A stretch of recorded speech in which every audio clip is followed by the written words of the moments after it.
Okay, we got that.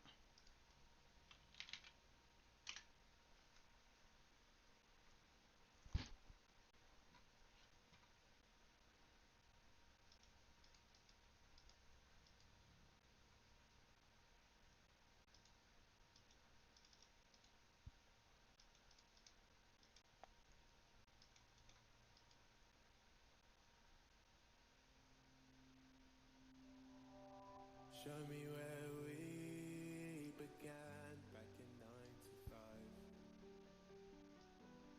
Where our love Okay, I think grew that's pretty good. strong through a friendship that won't die. Show me where we created our greatest plans on the field of battle, in the childish minds we had.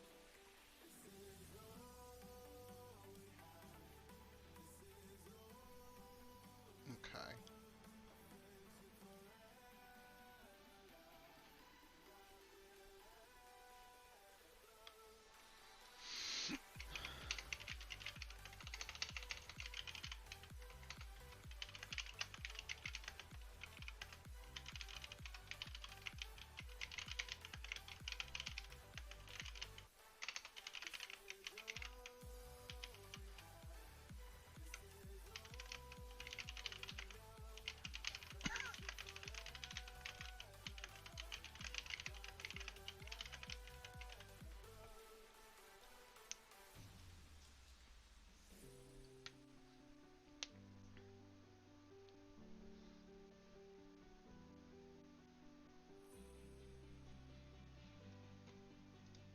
Get that.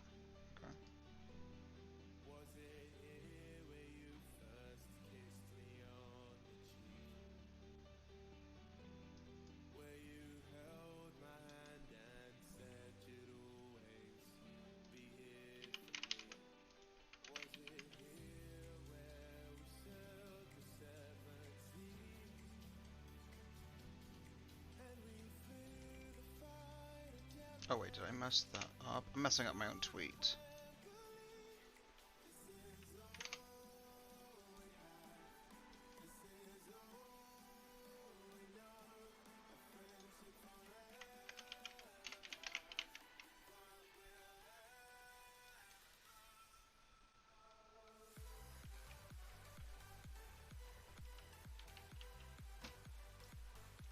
Let me see.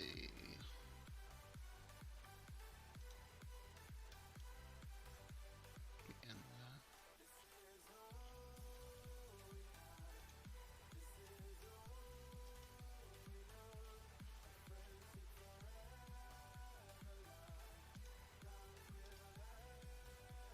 Okay, I don't see League of Legends or Riot running. Okay. I was wondering if that might be causing a problem. I don't know.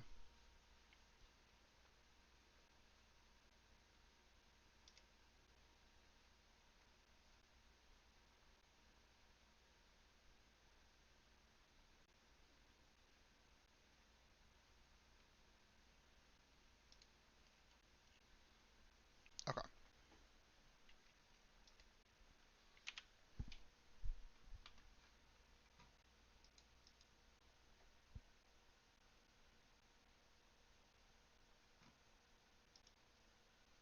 Okay, let's try this one again so it's not 2 days before the official class release. Good job, Jacob. So you're gonna play Artificer, There we huh? go. The one from this book, not from Unearthed Arcana, not from Wayfinder's Guide, not from my own homebrew, but the official Artificer from Eberron, Rising from the Last War. That one. You're gonna be the oddball of your D&D party, and everyone's going to get mad at you when you pronounce the name correctly. Artificer. While they're all casting spells, fighting with Artificer. swords, and overall being fairly medieval, you're gonna make a breakthrough with technology and make robot dogs and gun wands. Here's how to play Artificer. God, I hate the way he's pronouncing it. Alright, one of the big questions everyone always asks is, what the heck is this class? Is it good? Should I even consider it? Also, who are you, and how did you get into my house? Well, Artificers are in Eberron Rising from the Last War, so unless you're running that campaign setting, maybe you shouldn't have an Artificer in your game. Eberron is kind of a campaign setting about noir and war and technology, but if you're cool with one of your players playing a technology, magic-infusing, creating Artificer in Curse of Strahd or Ghost of Saltmarsh, then hey, go for it. Sounds fun to me, and we do it in our D&D games all the time, and it doesn't really break much. Just really depends on your setting. Do what's fun, idiot. Yeah. Overall, Artificers are basically inventors, but you can totally reflavor each subclass however you want. Alchemist can totally be a hag who makes weird potions, and Artillerists can be anywhere from the Engineer to Torbjorn to Heimerdinger. Okay, let's go through those abilities and satirically state how overpowered or underpowered they are in a monotonous way in a desperate attempt to fill the hole inside my body that can only be satisfied by trying to make you laugh over this niche hobby that isn't so niche anymore, but we're all pretending that it is. But before we do that, Darn. it's ad time. Okay, we're gonna skip your ad, sorry. Oh my god, it's World Animal! Are you a writer seeking a better way to effects? I talked about this in my last one and made the comparison to a smartphone, but now after playing 2 Artificer characters, I have found zero use for this ability. You can touch a tiny object and give it 1 magical effect. Light for 10 feet, record a 6-second message, make ASMR sounds or smells, or an image of something. I don't like this ability. It sounds neat, but it's about as useless as sovereignty. That's some like It doesn't prestidigitation. make any sense. Why give Artificers the ability to make a tiny, useless object? I get that it's supposed to be like their prestidigitation spell, where they can make small, whatever magic. Yeah, that's what it objects is. for fun, but it's just so useless. The thing is that each ability is vastly overshadowed by other abilities from other classes. Light for 10 feet. The light cantrip does 40 feet, and a torch does the same. Hell, nearly everyone has dark vision, so the only point I see for this light ability is for long-distance night signaling, which can be accomplished by a torch or light cantrip. Record a 6-second message. Okay, the only uses I found for this one is to remember passwords, repeat sayings like a Kenku to be a meme, or to trick criminals into touching the item and making them confess and record them so you can prove their guilt. No, wait, you can't do that as you are the only one to make the message. You can't use it as a distraction for stealth, as it can only be heard up to 10 feet away. You can't record other people, and 6 seconds isn't long enough for my Artificer to sell his podcasts to everyone in the tavern. Jamie, pull that up.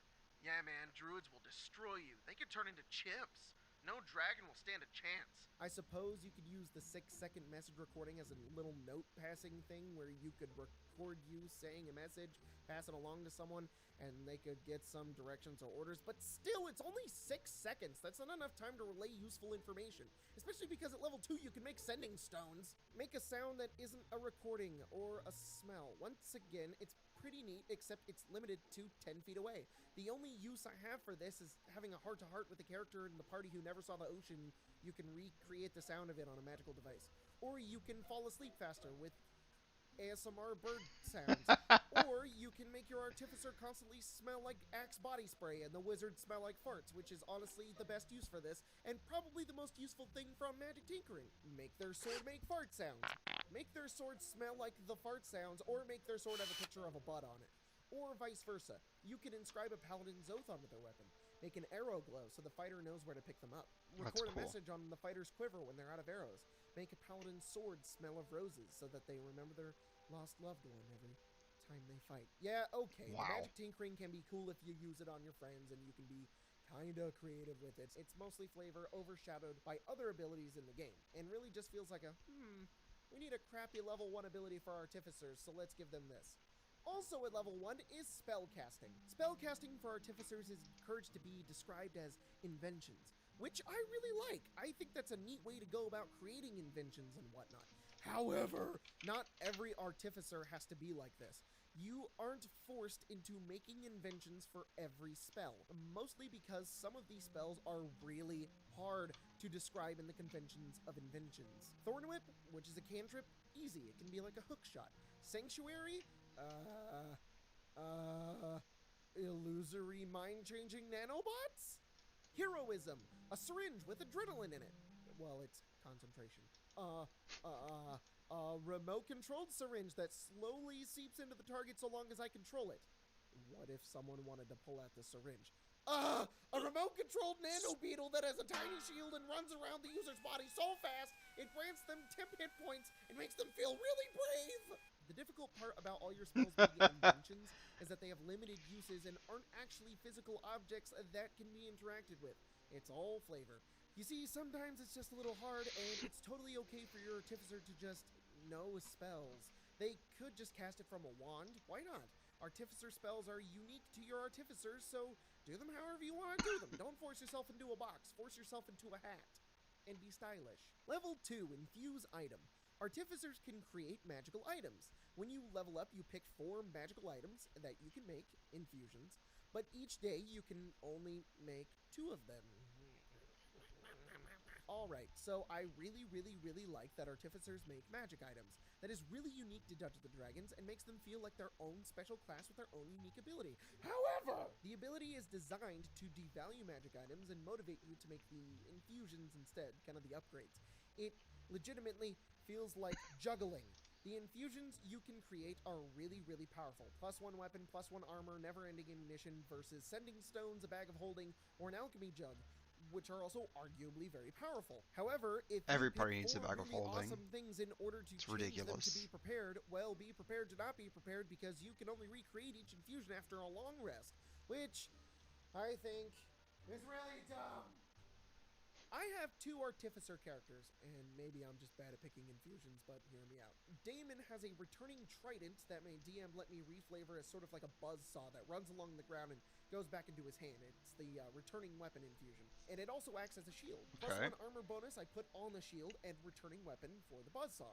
I can also switch one of those to create a +1 weapon for our paladin. I also have Goggles of Night. Why? Because I thought it would be cool to have goggles! I could give them to our human rogue or halfling cleric to see in the dark, but we would have to wait an entire day to the point where it's not nighttime anymore. We could just go during the day. And then at that point, I would have to take away my returning weapon or my +1 to AC to give one party member dark vision, which is fair. Yes, that's balanced. But that scenario has literally never come up in the game, and instead I'm just gonna let those goggles collect dust while I switch around the much better and much more easily switchable infusions. Alright, here's my other artificer, Blit Yaris Lorander, or Blitz.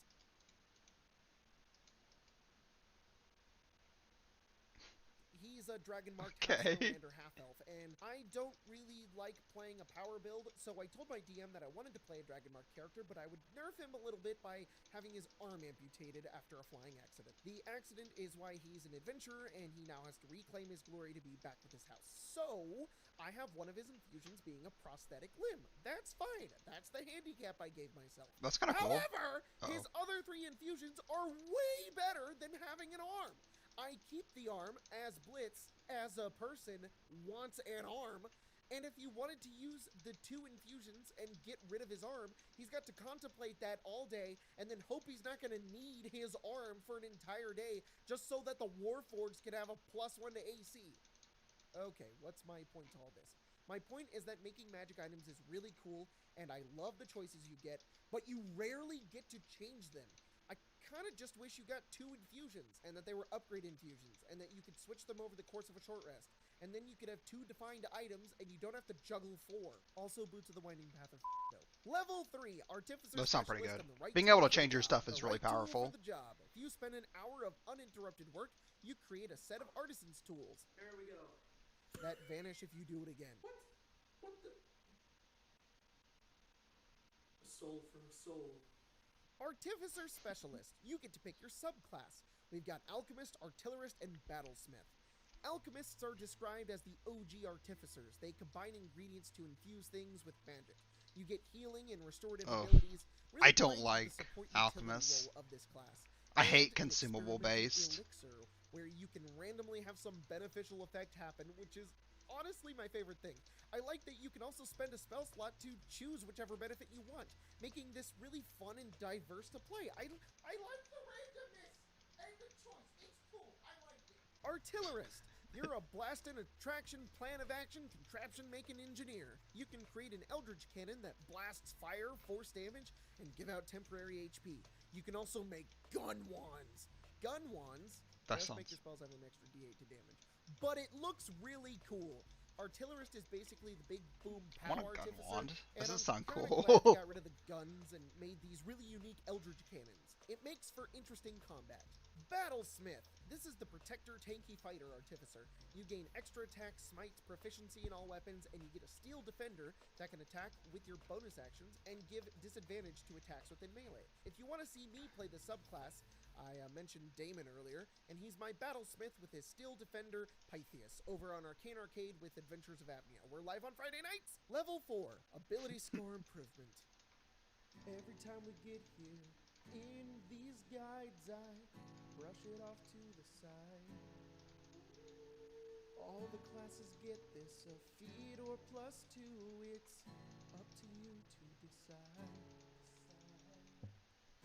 No reason to go over it in a class guide. I can omit an ability that everyone gets, but just this once I will admit I love this improvement. It feels like a game where I can choose what I want because it's okay to take a feat that doesn't make sense. Flavor is key, and I love ability score improvements.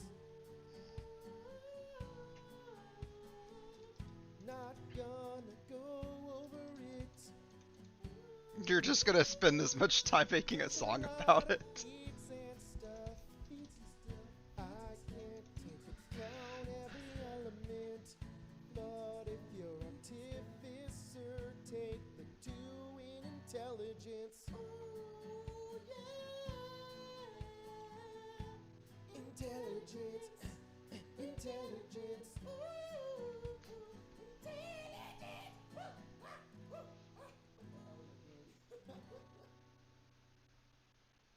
Okay. Wow. Anyways, That was at the thing. 6th level, you get tool expertise, doubling the proficiency in any tool you use. 7th level is Flash of Genius. You can use your reaction to add your intelligence modifier to any ability check or saving throw. It's a great way to have your artificer always have a way out or an idea in stressful moments. At 10th level, you get Magic Item Adept. You can attune up to 4 magic items instead of 3, and you can craft common or uncommon magic items in a quarter of the time. Wow. At 11th level, you get Spell Storing Item. You can shove a 1st or 2nd level spell into an item, and it can be used until it's been used a number of times. That's just an enchantment. Twice your intelligence modifier.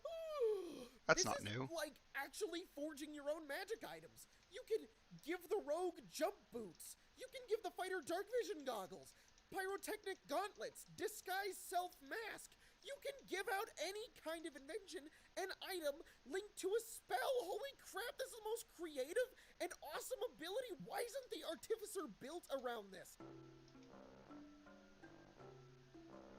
One simple martial weapon or what item you can use as a spellcasting focus. 14th level. That Magic is weird. Item Savant.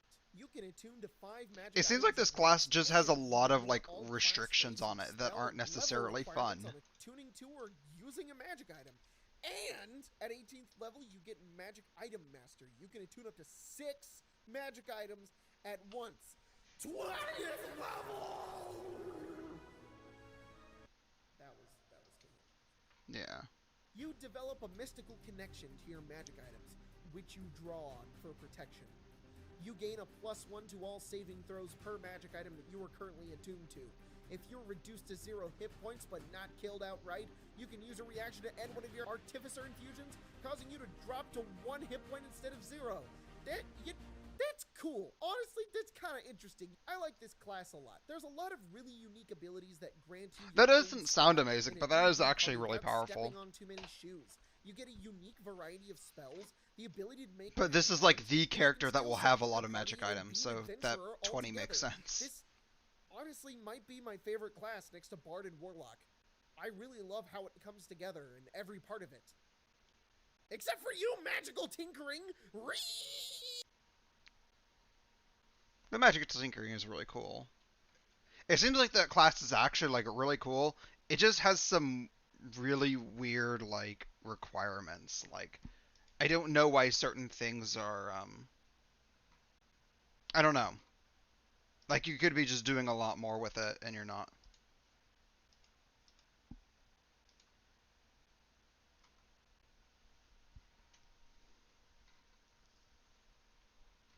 Let me take a look. For anyone who's here for the league tournament, make sure you actually check in on Battlefy. Signing up isn't like the only thing you need to do. If you sign up but don't check in from 6:30 to 7, you actually won't be able to play in the tournament. And that's just because we have so many people that will sign up, but they don't actually check in and show up for some reason. I don't know why. It's weird this is a thing, but yeah, it kind of just holds up the tournament quite a bit.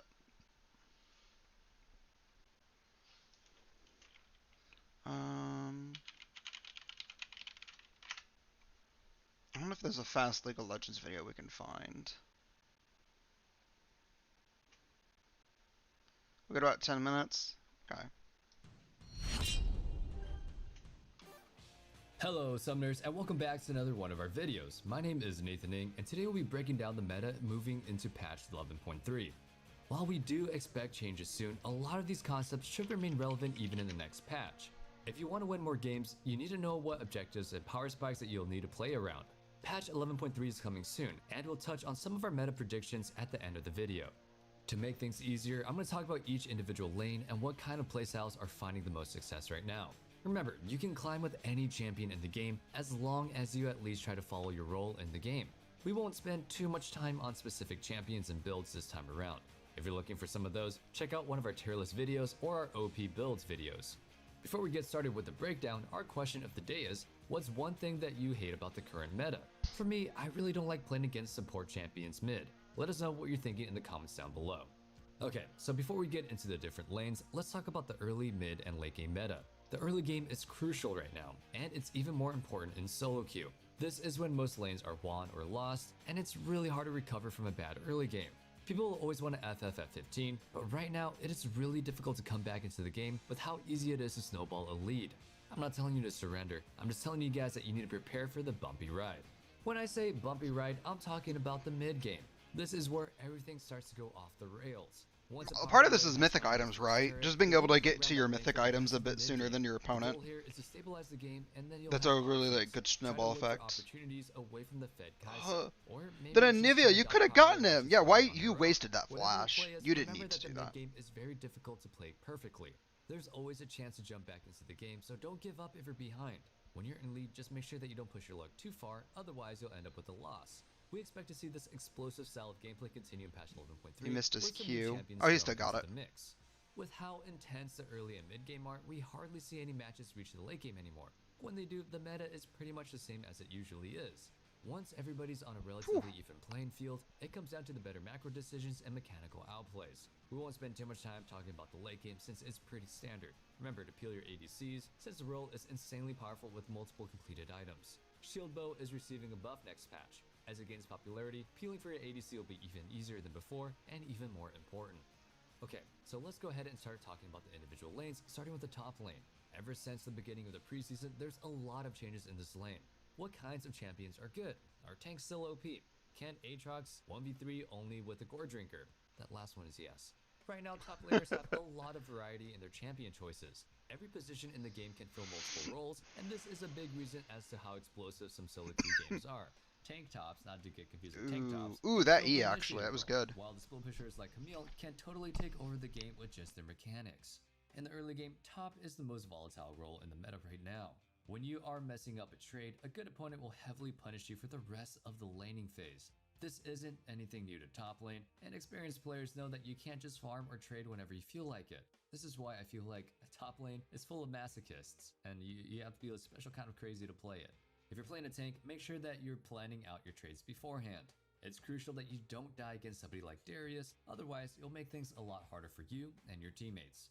On the other hand, Garen and Darius are pretty strong because they can farm, trade, and sustain reliably into most matchups.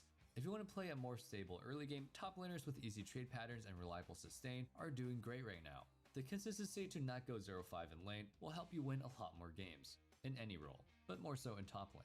In the mid game, this is where your role and champion play a huge part in what kind of game you're playing. If you're the initiator and tank for your team, you have to leave your lane and start fights around objectives. You can walk around bot and you can TP in, it doesn't matter. Just make sure that you're trying to make those plays. As bruisers or split pusher, your role is a bit more flexible. You can spend some time in the side lane split pushing, but it might be worth it to spread your lead across the map. No matter what you do, try your best to communicate with your team what kind of plays you're looking for.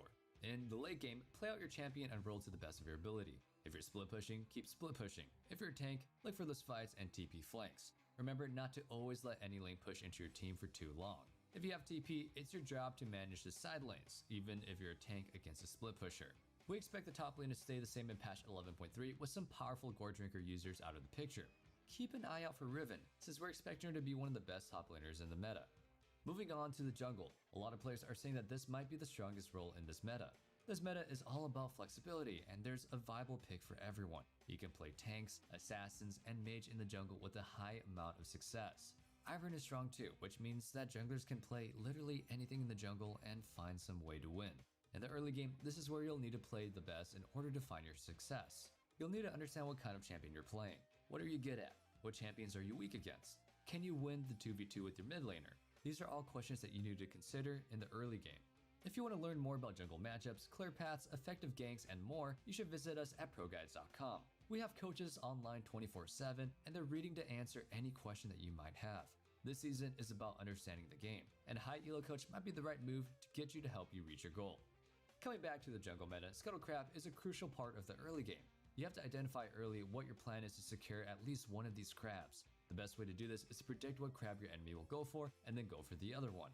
This is what you'll usually do as a weaker early game jungler, like a tank. I was muted, darn. If you're playing one of the broken dueling champions like Udyr, try to contest both Scuttle Crabs. Champions that love to fight 1v1 are powerful right now, but you still need to pay attention to the rest of the team. For example, if you want to contest the top Scuttle Crab, you need to check on the lane state of your top and mid laner. If you get collapsed on, it's your fault. Losing in the jungle early on is really bad for your team, and it's very difficult to get back into the game without the enemy jungler making a lot of mistakes. Once the early game is finished, jungling is a lot more about keeping balance between farming your camps and looking for fights. Evelyn wasted that all. That kill steal, we all saw it. If you're doing really well with Skarner, focus on getting picks and sieging turrets with your numbers. You should avoid power farming your jungle in the mid game unless you're behind or close to an important power spike. The next lane that we're going to be talking about is mid. It shouldn't be a surprise to you that there's a couple of viable roles in the lane, including mages, assassins, and even enchanters. Champions that are abusing Moonstone and Sapphire Flowing Water, like Seraphine, are some of the strongest picks right now due to their insane power spike in the mid game. To get to the mid game, so much you need to play a healing. strong early game. A solid early game looks a lot different from your mid Zoe. laner, and it's something that you might want to communicate with your jungler beforehand. For example, if you're playing somebody like Anivia mid, who needs some levels before she's strong, your jungler should know that you can't really help them at Scuttle Crab. This should save you a headache early on when your jungle Udyr wants to contest both Scuttle Crabs on his own. As a mage or enchanter mid, you want to farm really well early and avoid silly deaths. If you're playing something like Pantheon, you need to take advantage of your strengths as soon as possible. If you can kill the enemy mid laner, great. If they're playing super safe, early roams to the bot or top lane can help you get that snowball rolling, and you'll definitely take over that game. After the early game, the mid game will require you to use your strengths to win the game. Mid game might be the most influential role in the mid lane right now, which is quite appropriate, and it's not because of the matching names. Moonstaff, champions, and other mages are so powerful in skirmishes, and they only need one or two cheap items to reach their full potential. Even though Staff of Flowing Water is getting nerfed, we think that the meta will stay the same in patch 11.3, with some champions like Karma running Moonstaff combo in the mid lane. As an assassin, you should hopefully get some early kills, which will help you shut down the enemy until you start to fall off. Okay, so let's talk about our final lane, the bot lane. Starting off with ADCs, the role was doing pretty bad during the preseason. After some huge buffs to champions and items, ADCs are in a really good spot right now. In patch 11.2, marksmen with flexible damage and utility are the strongest in the game. This means that Kai'Sa and Jhin are excellent choices if you want to keep dealing damage and have those high impact in teamfights. With very few changes coming up, we expect this to be the same next patch. In the early game, the bot lane is mostly decided by the support plays. Your goal is to farm and trade as efficiently as possible, which means that you need to rely on your support to help you out a bit. Even though Kai'Sa and Vayne are considered late game champions, they are both really strong 2v2 fighters right now. All of this sounds great for an ADC main, but remember that you're playing the bot lane, the home of multi-man ganks and tower dives, where you can't have fun. It's crucial that you don't overstep in the early game, otherwise you'll fall extremely far behind. I'm not saying that's wrong, but it's just harsh to say. This is where you start to shine. ADCs do a lot of damage once they got their 2-item power spike. The last call for anybody here. Make sure you check in for the tournament. Signing up isn't enough. With your team in every single fight. Even if you have to miss out on a little bit of farm, you can't ignore a big 3v3 or 4v4 over Dragon. The last role that we'll be talking about is support. There are two support playstyles that are successful in this meta, the Enchanter role and the Engage role. You can get away playing with both as long as your team can play around you too. In the early game, your champion choice will determine how you play the game. If you're playing somebody like Lulu or Janna, poke down the enemy and make it difficult to harass. If you're playing an Engage or peel support like Thresh or Alistar, avoid taking poke until you know you can start a fight. A lot of high elo players are picking Engage support so they can roam around during the early game, flipping the map upside down. If you get a good roam mid or top lane, you'll totally win that lane for them, allowing them to snowball the game on their own. It only takes one good roam to make a massive advantage, but remember that you can't leave your ADC on their own for too long. In the mid game, focus on getting vision around the important objectives while keeping your ADC safe. Help them farm waves if you need to, and make sure you don't give the enemy team an easy dive into the Jhin solo farming mid. Once the map starts to break open, roaming support should play with their junglers to make plays, as long as their ADC isn't in danger of dying. You're basically a glorified babysitter. Moving into patch 11.3, the support meta is going to stay pretty much the same.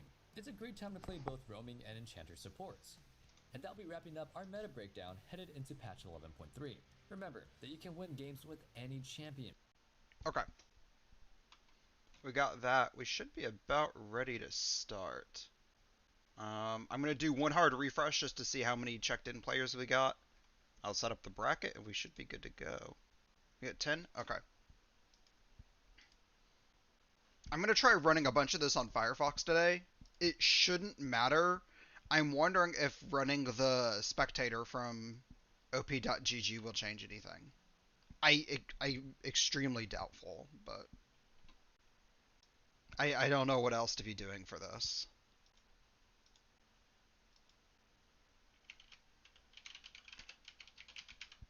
Alright, so we're going to go ahead and get this match check-in. Everybody has 5 minutes to check in.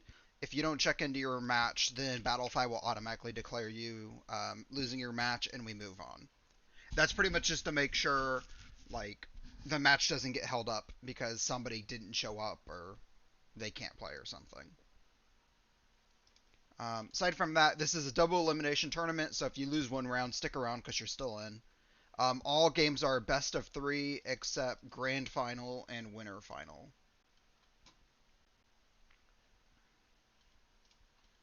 We're going to seed the bracket with those that checked in.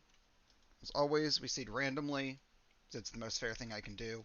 If you get paired up against a friend or something in the first round, I'm sorry.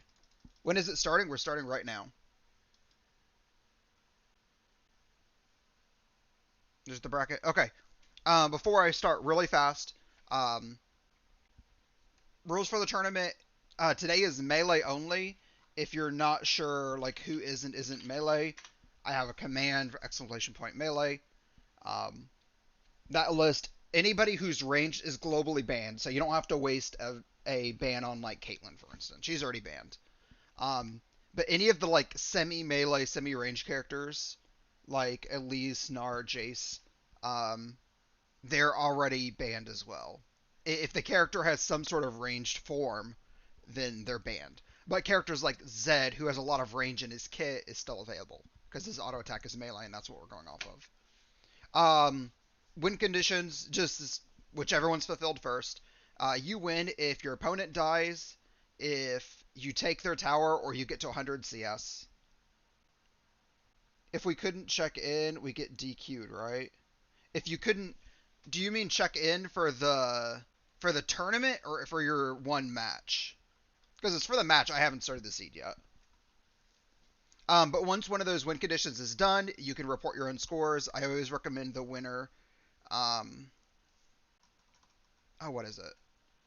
Take screenshots, and that should be about it. Couldn't check in time because blackout. What do you mean blackout?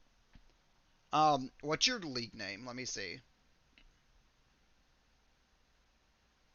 There you go, participants.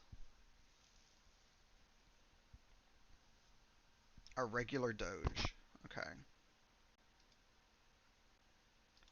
So what I'm going to do, I'm going to check you in. I think this will work. I haven't messed with any of this in a while. Just delete bracket.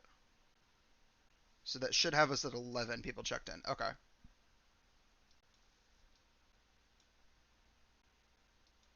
hopefully we don't have any problems with this. If you have a problem like um, checking into your match or reporting your score, let me know in chat.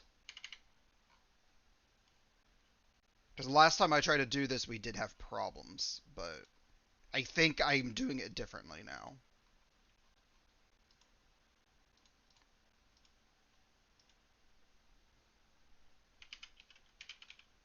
Okay, there you are. You're showing up.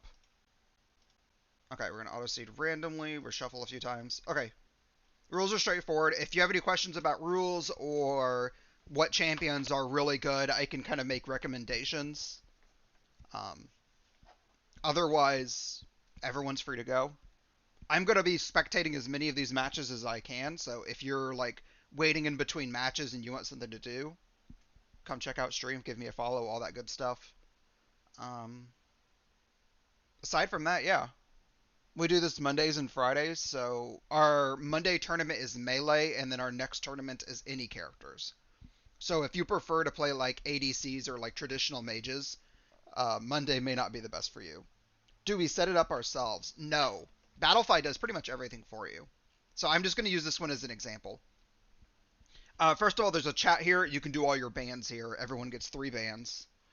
And then here's everything you need to know to start.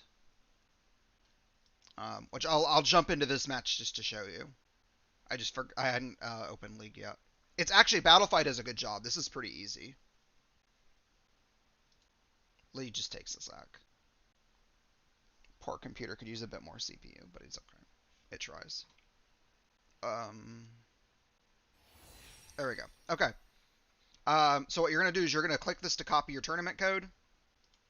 Go into play. There's a little trophy icon up here.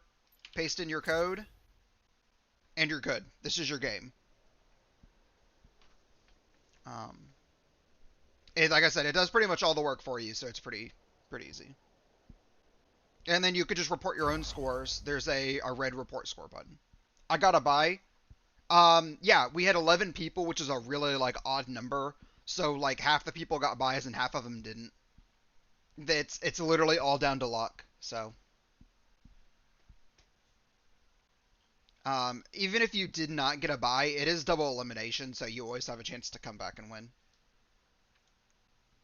I want to say last week, was it last week or 2 weeks ago? We had somebody from the lower bracket come back and win.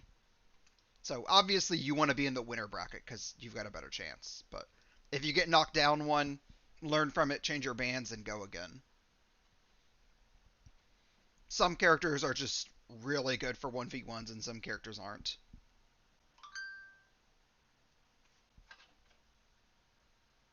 Regular Doge, thanks for following me on Twitter. I appreciate it.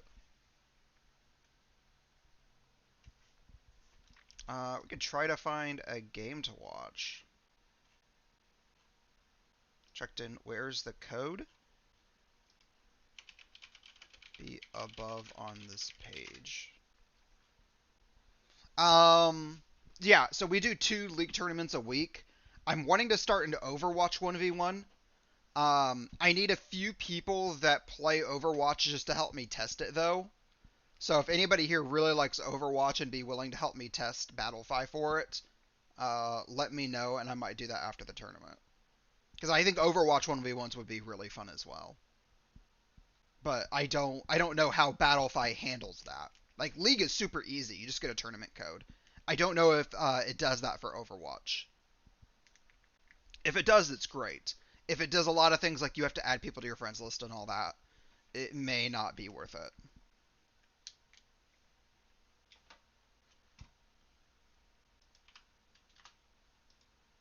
Let me... Yeah, where's my Riot Games playlist?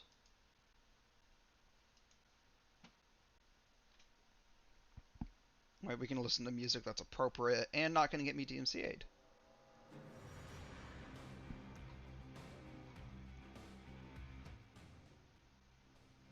There we go, that's Set's theme.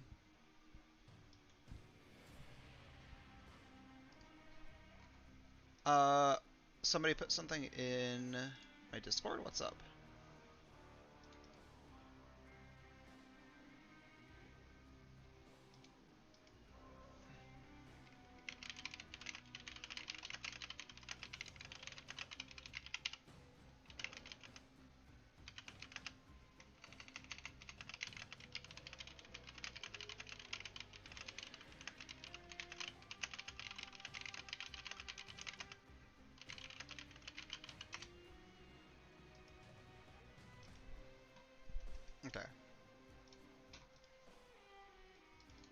let's see. Forgot any matches to go. This is... Oh, that's an ad. Oh god, because I'm not on Chrome. Oh god, the ads. Okay, yeah, we're not doing this. We're not doing ads. Screw you. I refreshed Chrome. We'll see if that has anything to do with these matches.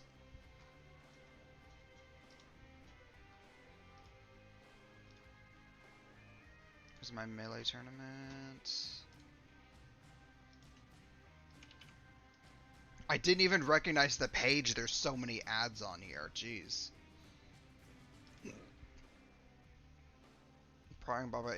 Why is Akali so popular with you guys? I don't understand why so many people are like love Akali. I don't think she's bad, but jeez.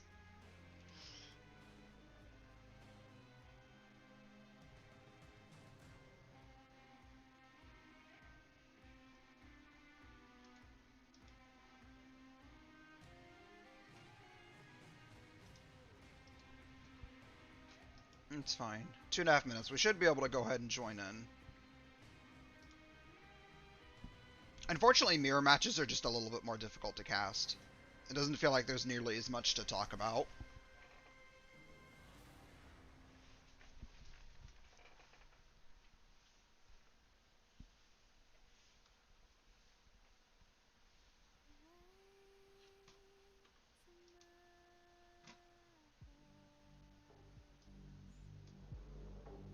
FLAOs. Let's skip to something else. Pentakill music I think is really good.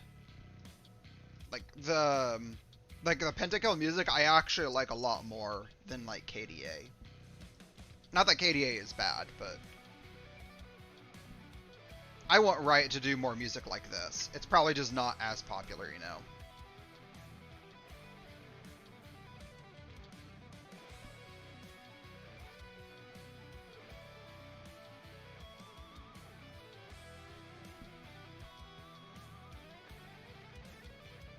I gotta buy. How does it start?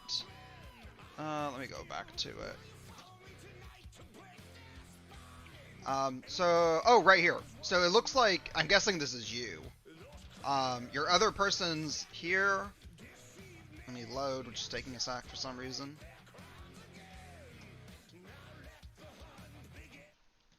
Pause that. Okay, so both of you are readied up. What you'll do first is you can use your match chat here to do your bans.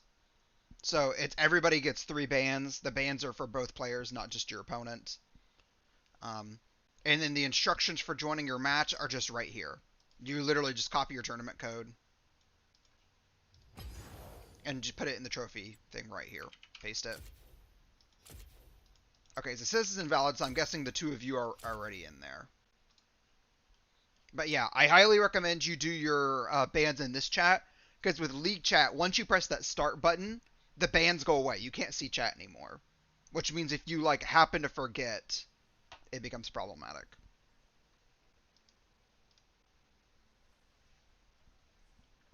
Also, I can't like enforce rules. Like if you do bans in League Chat, you can't come to me and be like, I banned a champ and he picked him, disqualify him. Because there's no evidence of that. But if you do it in Battlefy, I can actually like watch and do a bit.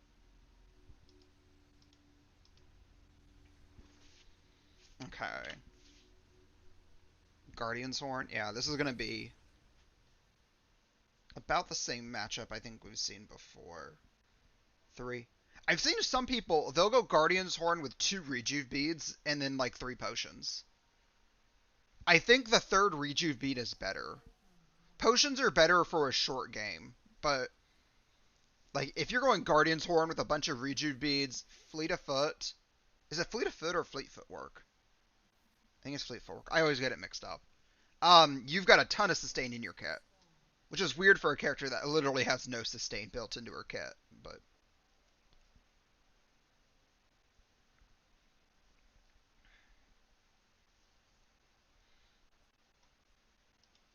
let's see. Crying Bob just sitting back. Ixen, yeah. Unfortunately, at level 1, there's not a whole lot. Yeah. You can throw shurikens at each other, but that's really about it. Oh, darn. Hey, Ed. Ed TG? Edgy? Thank you for following. I appreciate it. Yeah. I hope you enjoyed this tournament. We do 2 a week. I want to play more games.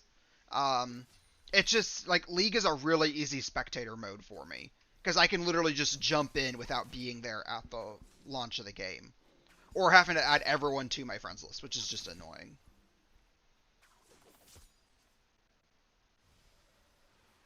But yeah, that's what I was saying. I might do like Overwatch soon. If I have any other games that pop out, I might switch. Like I wouldn't mind doing like a card game. Like Legend of Runeterra and Hearthstone are really fun games. You just have to figure out the best way to do it. And there has to be interest for it, of course.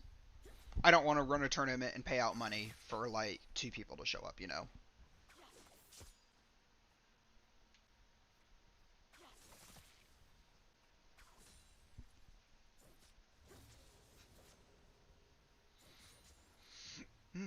So one thing I'm seeing right now, especially probably bad for a mirror matchup, it looks like Ixen's already getting a small CS lead.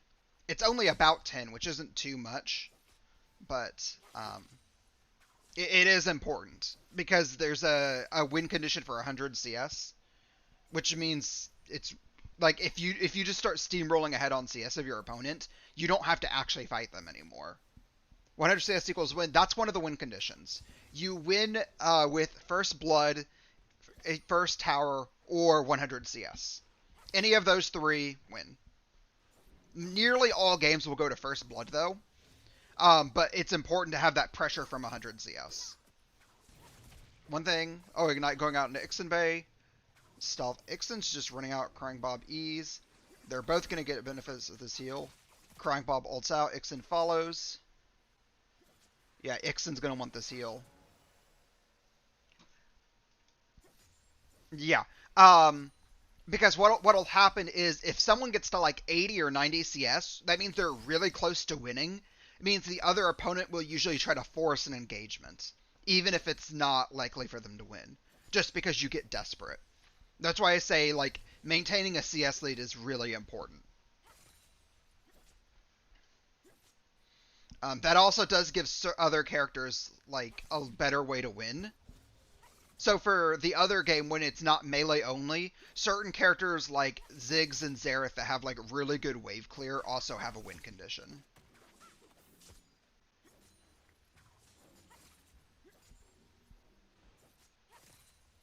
But 100 CS is not likely to ever happen. Gonna get that.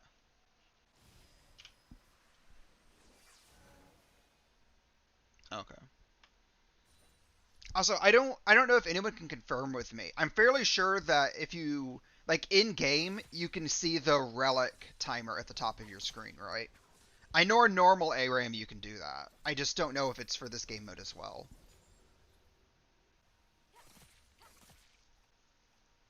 Lost 50 health. That sucks. I'm sorry. Did you like get into a really bad matchup through blind pick? Um, was it just like bad luck or what? Like I said, I'm gonna watch as many of these matches as I can, but I can't watch all of them. We would seriously be here in like past midnight if we did that. I don't think anyone wants that. Oh, Crying Ball ults forward. Really close to the tower. I don't see Exen following though.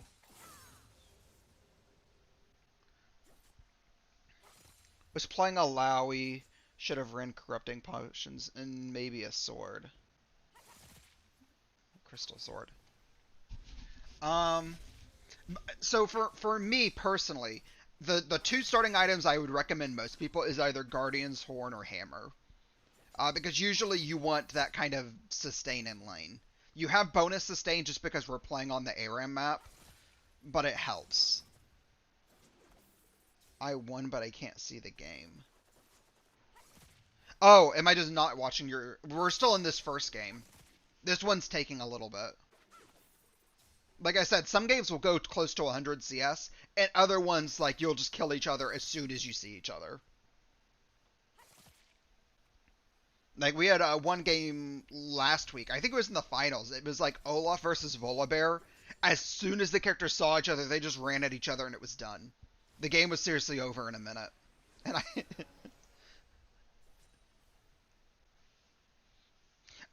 so one thing about Akali right now, both of them have a lot of passive regen from just Rejuve and Guardian Swords, but both of them are also running Fleet Footwork, which means they get a lot of health back for auto attacking.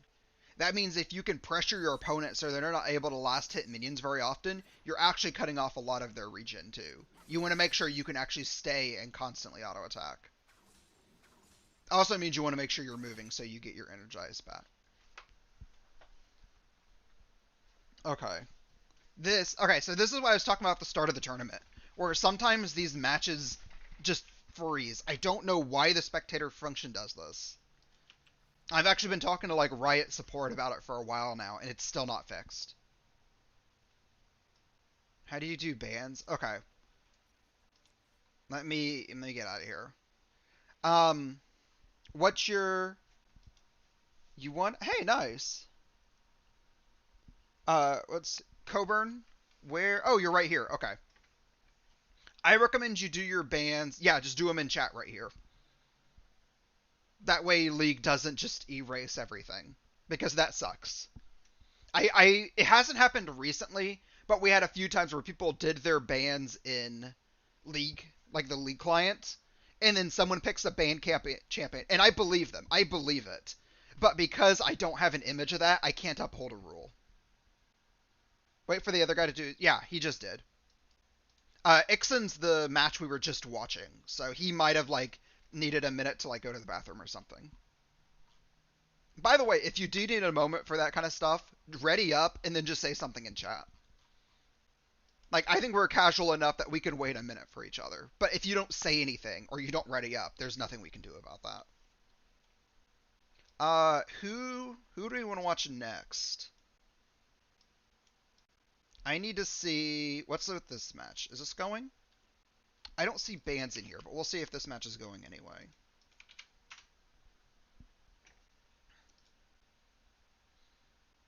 Light Akram? Is that your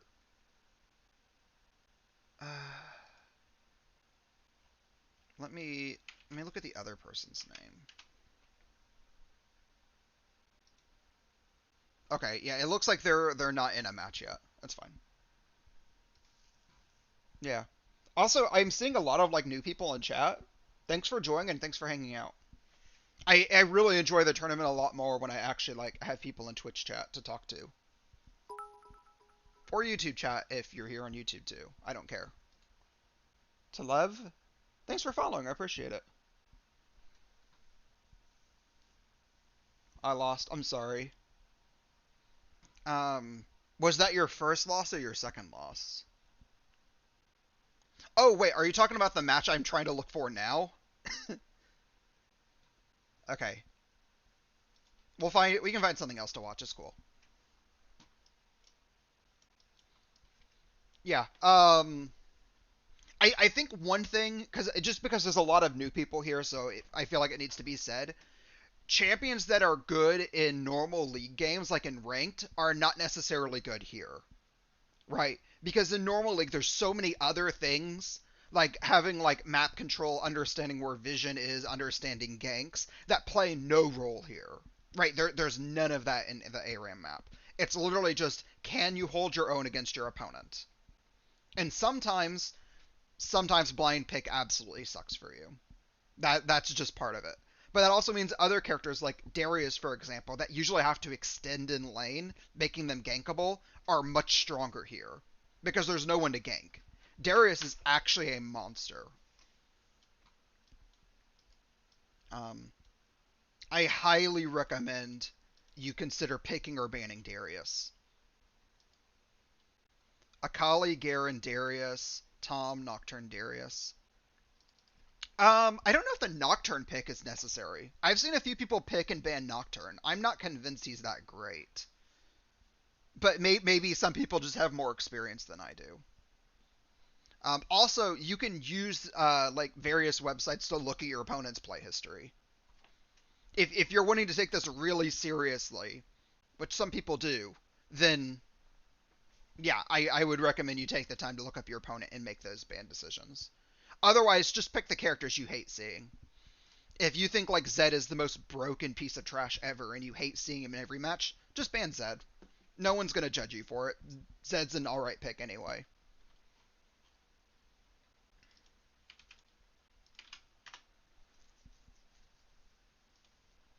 Personally, I don't like Zed. But I used to play like immobile mages. When I was first learning League, those are the kind of characters I really like to play. So I ended up hating like Zed and Yasuo. I'm not so bad against them anymore, but I still held a little bit of hate for them. It's a little bit of hate.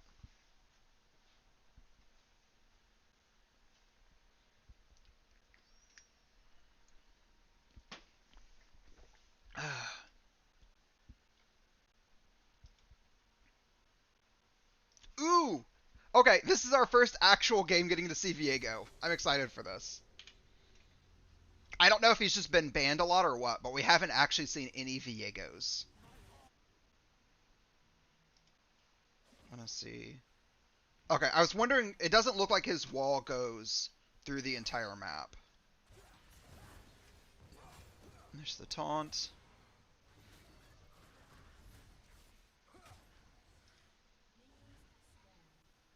So one thing I'm actually really interested for this matchup is that neither character has mana, which is usually a limiting factor, right? If you have like Renekton versus a character with mana, Renekton can eventually win by just tiring out the opponent's mana. Oh, we lost it for a sec. We're good. This is a tough matchup for Viego, though. I'm pretty sure. Because Viego's a character that needs to auto-attack, right? That's a lot of his damage. So someone like Shen who can just be like, I dodge everything. Or they're not dodge, just deflect. Block, whatever. Is a really good counter.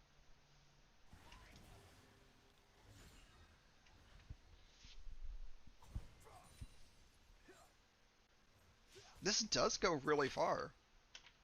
I think it just keeps going for the entire duration, so it won't actually loop around the map. Good E. Yeah, unfortunately, Ixen looks like they just got a really bad blind pick here. And that's kind of the nature of it. I thought about it before. The only way I could think to make things a little more fair would just be having more bans. I want to see, how far does this go? Oh my god, look at it. That covers way more range than you need. But yeah, I feel like getting into 5 bans just becomes like super messy and unnecessary.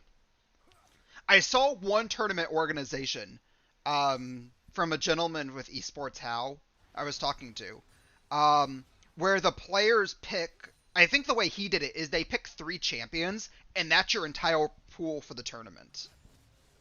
So it makes it easier to like pick who you're gonna play because you know one of 3 that your opponent's gonna pick. I thought that was a really interesting format. I don't know how people feel about doing that.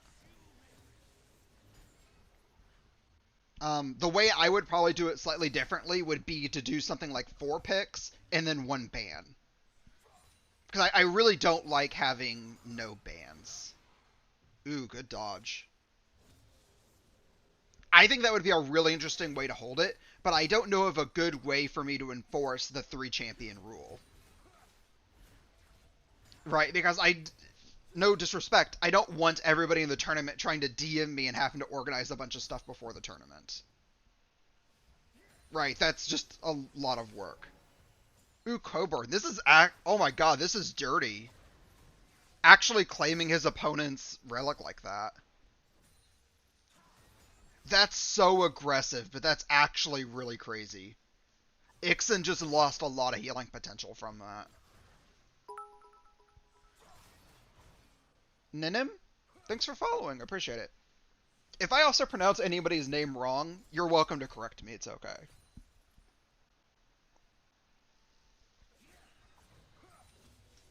getting outscaled. Yeah, one of the things so we used to do these games on Howling Abyss. Howling Abyss was actually a lot of fun for me because I liked the idea of people being able to recall and buy items.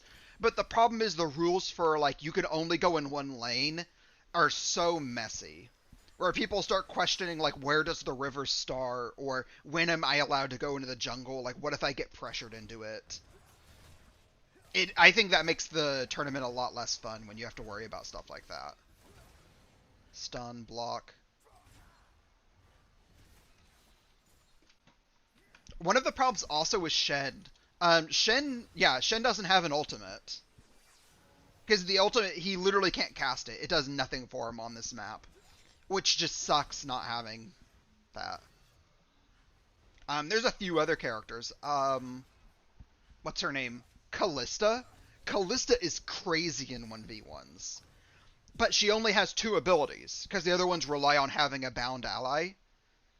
So late, like if the game goes super late, she loses a lot of potential just from that. And it's the same thing with Shen. The longer the game goes on, the more not having an ultimate will actually affect you.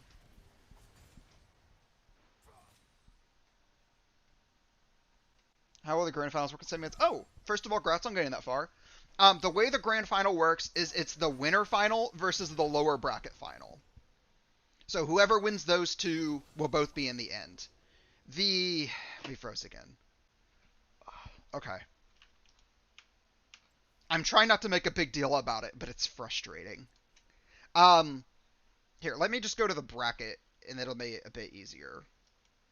Okay, so winner final and lower final will be here. If the winner wins, the winner bracket wins, that knocks the lower bracket out of the tournament because they've lost twice, and the winner wins. If the lower bracket wins the first round of 3, it goes to a second round of 3 because now both players have lost one match. And then whoever wins that one will win the entire tournament.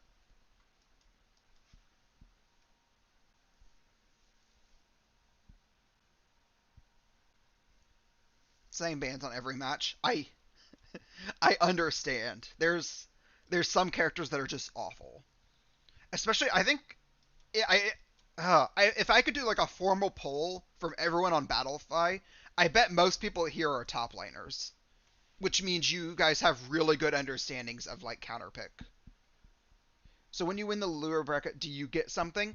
If you win the lower bracket, you go into the grand final to still win the prize. I would actually like to get to a point where I was like making enough money from like Patreon or sponsorships that I could give bigger prizes. That way, like second place still gets a prize too.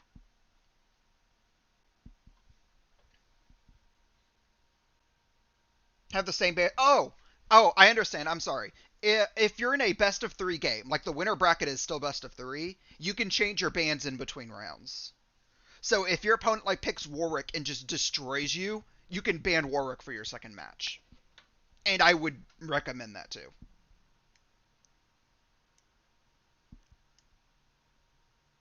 Okay, that's sad. You don't like that? I think it makes things a lot more interesting. Being able to change your bans. I have no champs. Oh, I'm sorry. um, if you don't mind me asking, so are you playing on like a Smurf account then? And if so, why? I don't care. I'm not gonna like boot you from the tournament for it. I'm just curious. No? Okay. I'm permabanned on me. Oh, that sucks. I'm very sorry for that.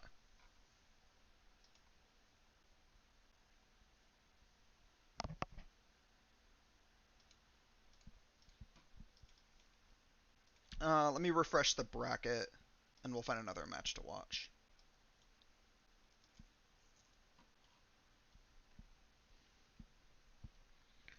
This is at 7:27. Okay, this match should be going then.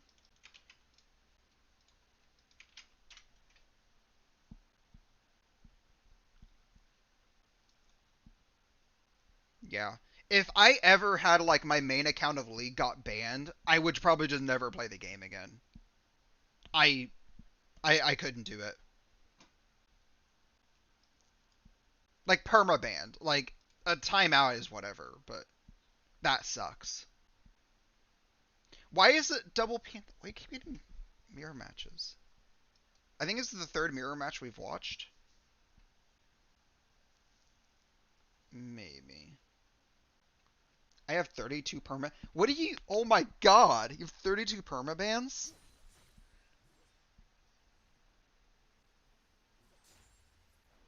Oh jeez.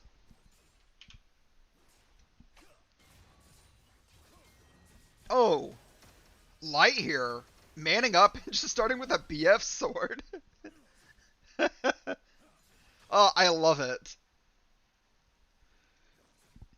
So I think it's safe to say that Light's strategy is just to kill his opponent. He doesn't have a whole lot of sustain, so that's all he's got. We actually see a lot of mirror matches. I mean, on high elo, I'm pretty toxic, so I get easily banned.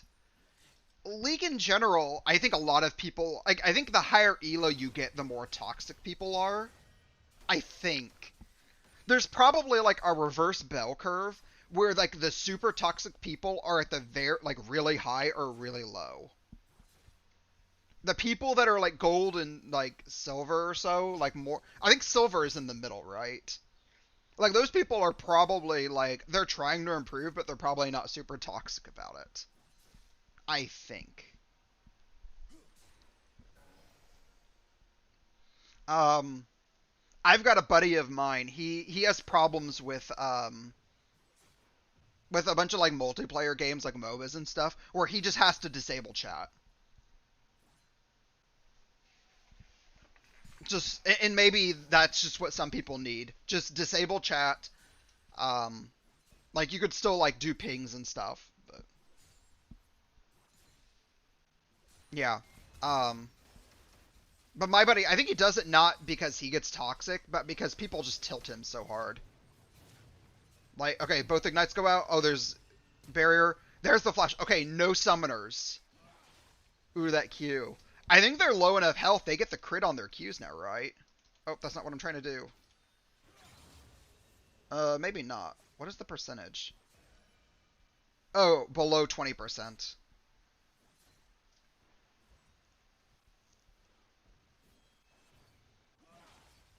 So Light wants to speed this up right now. Um, because Crying Bob has Doran's or Guardian's Horn, so he's healing pretty actively. Light has no healing in his kit. So while both of them are getting low, he really needs to figure out a chance to keep harassing him or do something.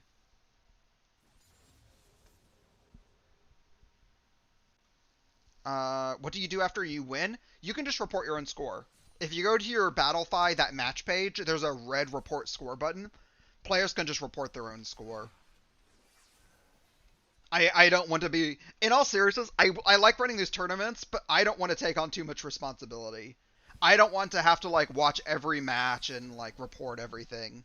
Players can report their own match. I recommend you take a screenshot, but if you don't, I'm not gonna like make you replay. The screenshot is really for your own protection. If someone just decides to be like a terrible person and say I won even though they lost, if nobody took a screenshot, there's nothing for me to do. Ooh, that was a really good block. And then this happens. Ugh. I don't know what to do. I've like completely like uninstalled everything from League using their little repair tool, and it just hasn't helped.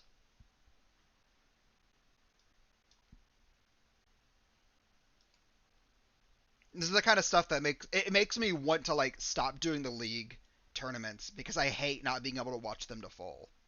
But I enjoy it so much. Tom Kinch, Shin, Nar, Viego.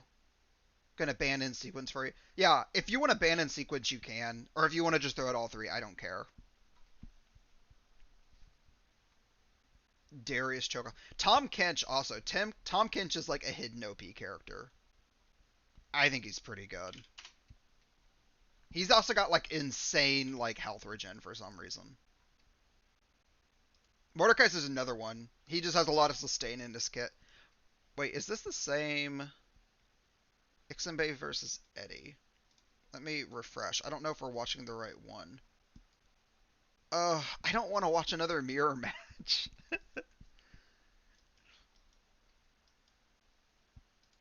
Let me refresh. Let's see with Coburn and a regular Doge at 31. Hopefully their match is going. And not a mirror match.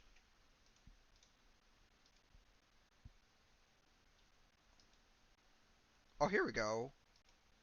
Alawi. I like Alawi. I think the A-Ray map itself might be a little too wide for Alawi, right? Because Alawi prefers like narrower spaces. But I still think she might be really good. She got good damage and sustain in her kit. I mean, Irelia. Irelia is also really good. Irelia I don't recommend though. Um, what happened? Why is this match still going on? If Coburn or regular Dozier here, um, if somebody's taken like a death, that should be game. I'm actually gonna just report this game so we can keep moving on. Oh yeah, he didn't AFK. I don't understand what's going on. Why? Okay.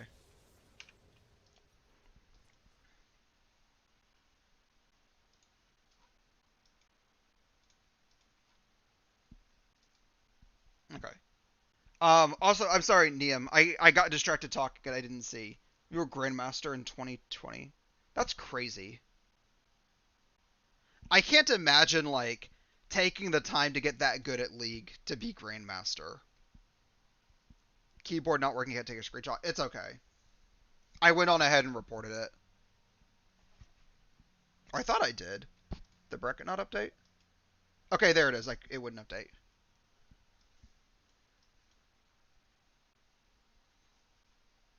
Yeah, I've got a few friends. Like, the people I used to play with were, like, Diamond. I just never took ranked. Okay, for me, if I play ranked League of Legends, I start getting, like... I care. Right? If it's ranked, I want to play, I want to do better, like, I care about my games. Which means I get tilted a lot easier. But if I just play, like, casual League of Legends, like, I don't really care. Right? If I'm just playing casual League and someone, like, feeds or top lane just does really bad or whatever, like, that sucks. You just play another game afterwards and move on. I don't feel like I'm as punished. I think, oh god, was it season like 4 or 5 when they started making the games like last a lot to be a lot quicker? That was a good patch. I liked that one a lot. That's a good change.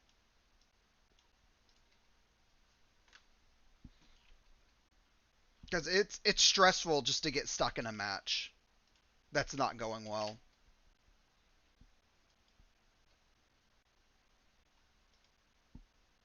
Let me take a sec. Okay, Battlefight hasn't updated yet. I want to watch Ixen versus X since this is the upper final. Which means I'll put some Pentakill back on. Is that too quiet maybe? Let me see.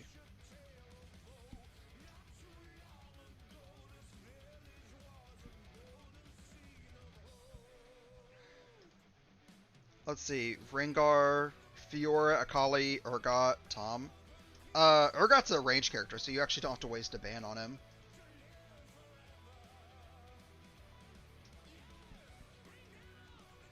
This looks like somebody who just plays top lane and probably just doesn't like Urgot. Which is fair. Urgot's annoying.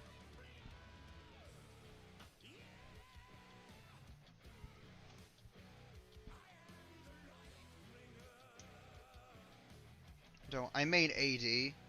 The only time I ever, like, really took a lot of time to play AD carry, was when Kog'Maw was busted. Because it felt so fun to just press W, go into turret mode, and kill their entire team with Hurricane. I loved that so much. It just felt really good for some reason. Just melting people with Kog'Maw.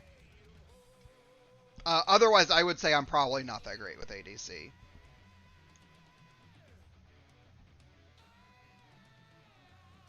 Jax is another good ban. Jax is one of the characters where he's just kind of like an old character, and he has mana problems. So a bunch of the characters like Jax and Malphite that are just older have a lot of mana problems that newer champions don't seem to have. I think Riot needs to kind of go back and retune the mana on some of these older characters. Reducing their mana cost or something, but I don't work for Riot, so what does my opinion really matter?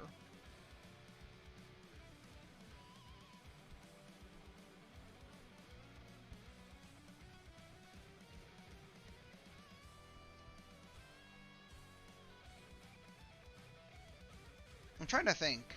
I don't know if ADC or jungle would be my worst. Probably jungle at this point in time, but I did main jungle for a while. I loved jungling with Zac. Zac's like slingshot just has so much range. You can gank people from like areas they're not expecting, and that just feels really good. Like a lot of places, like the usual places that people place wards, Zac can just leap from like out of nowhere, and they're not expecting the gank.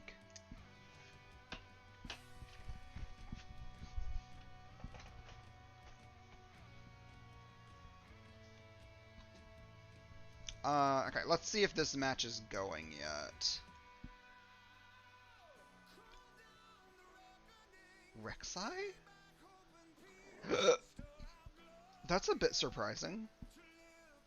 What's your rank? So I haven't actually played ranked in a while. Like I said before, I just get stressed when I play ranked. When I did play ranked and try to take it seriously, I would usually like place into gold and be satisfied with that. Or I had a few times I would like place into silver, work my way to gold, and then just give up. Because gold is where you got your skin from, and I just wanted the skin. I would guess, based on the people that I used to play League with, I feel confident I could have hit plat. The people I played with were diamond, but I don't know if I myself am diamond. Like, that starts getting really high rank. I don't know if I'm comfortable saying I'm that high. The main thing now, I feel like I have really good, like, knowledge of the game, but I feel like I just don't have the mechanical skill. I haven't taken League seriously in such a long time that I feel like I really can. Which puts me in a good place to, like, host these tournaments, right? Because I can talk about, like, the characters and matchups and stuff pretty well, but I don't have to have any mechanical skill to actually do that. I think this week is going to be the next patch, 11.3, right? Yeah, I think, and I know this isn't the same, but I love me some Earth. I love Earth mode. I will play a lot more League, and I'll try to do it on stream when Earth comes out, because I just love Earth mode. I actually, and they never make this available, I would love to do an Earth tournament. I think an Earth tournament would actually be really fun. I don't know if everyone here, like, I feel like most people would probably disagree, but I think it would be fun just to do one Earth tournament. Be crazy. Oh, that's not good.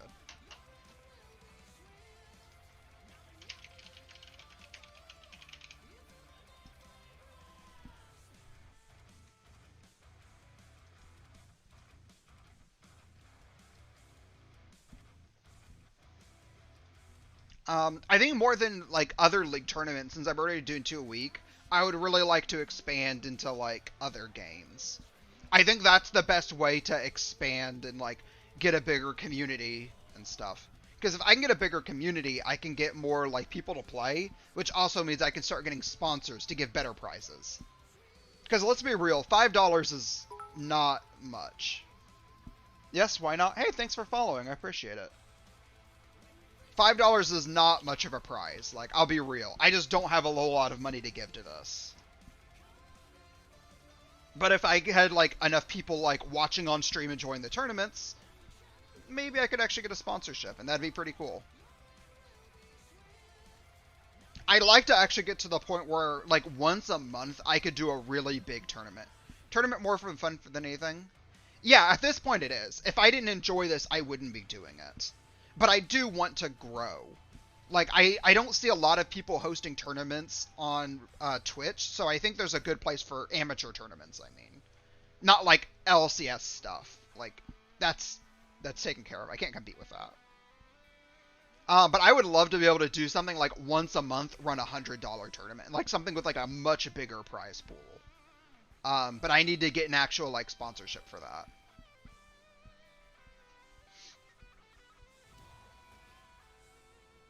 But in the meantime, I enjoy what I'm doing. And thank everyone for being here. Oh. I need... Sorry. Pentakill. Oh god, I can't see you, chat. Can I do this real fast? Okay, I can see you again.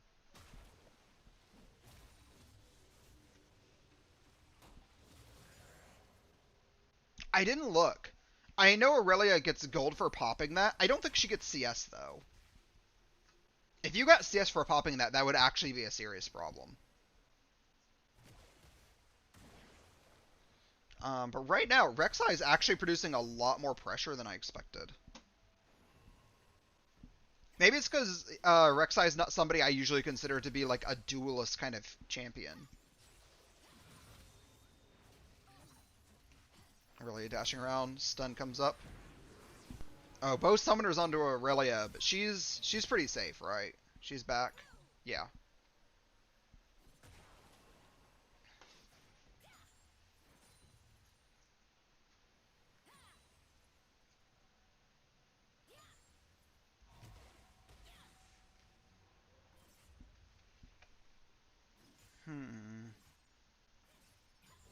Rek'Sai kind of chilling. So one thing Rek'Sai could be doing at this point, I don't know if it's the right move. You could have tried to take this while Aurelia was further away. That way you were denying her like any healing benefit from it. But that's rough because Rek'Sai was full health. Like Rek'Sai didn't benefit from that at all. But sometimes it's worth denying the healing relics to your opponent.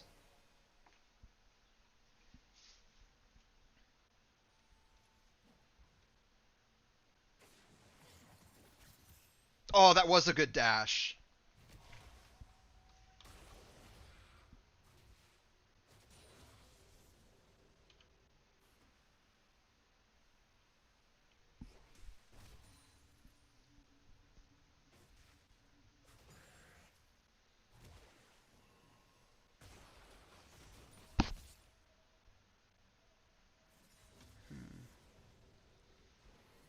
I want to say Rek'Sai should be trying to like deny CS or like push under the turret, but I realize a character that can CS really well even under turret, right?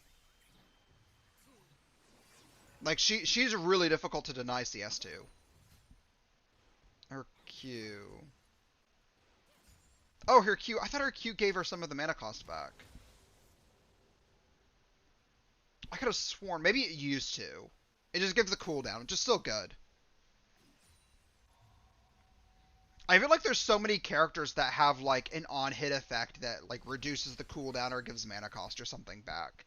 That there's so many it's like difficult to keep track of.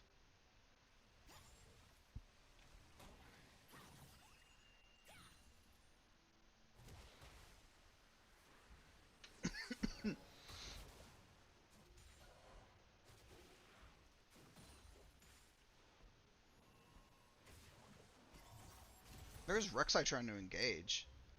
It looks like Rek'Sai is wanting to fight, where Aurelia is just wanting to CS at this point. Oh, she could jump into that. She's gonna get you. Oh, okay. Exhaust onto Aurelia. There's the knock-up, ignite. Gonna get stunned. Oh, there's the ultimate, though. I was gonna parry. She's safe under turret. Throws out the ignite for a little extra damage. She's got her little healing relic here, which will help. But she's still gonna be half. Not quite half, but close.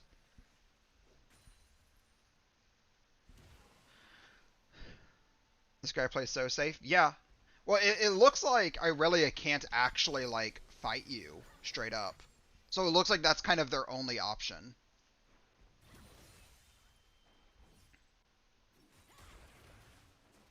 Is the knockup? Look at that damage. Aurelia's doing quite a bit too. Rek'Sai burrows, gets a bit of healing off. Yeah, so right now, Ixen's actually doing like pretty well here. Because Ixen's having trouble actually like dueling Rek'Sai. Just playing really safe, getting a lot of CS. And that's actually like 60 CS. This is a major CS advantage at this point. So Rek'Sai needs to get a kill in order to win. Or take a turret. I don't know what the turret's health are at. Not very low. The game ended already? Yeah. Unfortunately, League puts a 3-minute delay on all their matches. I get why. I just wish they could, like, disable it. The delay is just kind of a little frustrating for us.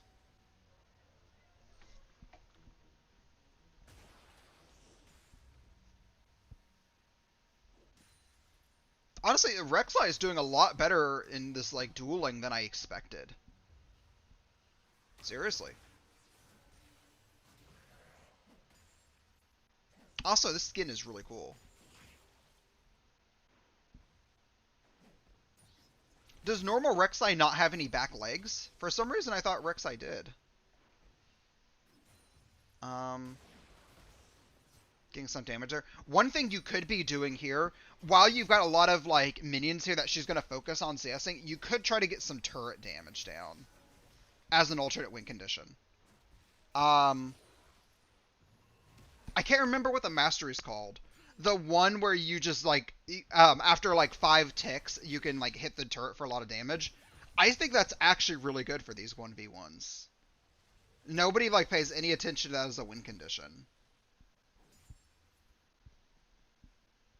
But it's something you could be doing if Aurelia is going to be playing like super safe. Exhaust goes out. There's the ultimate. Oh, there's the exhaust. Oh, ultimate's going to come out, but you're still exhausted. Aww. And yeah, it looks like you just kind of got outscaled there. Like you were handily winning early. Don't leave. Keep talking.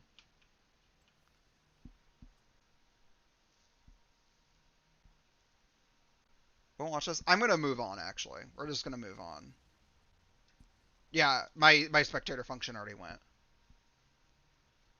So safe that Aurelia did play really far back. I think they had to, though. Because I think if they tried to fight early, they were just going to lose. Yeah, even changed the bands to reflect Rek'Sai. Oh, and the Aurelia band. Yeah, both of you. I think those are good calls. Has this match started yet? 56. Okay, it hasn't started yet. Because he played safe? Yeah.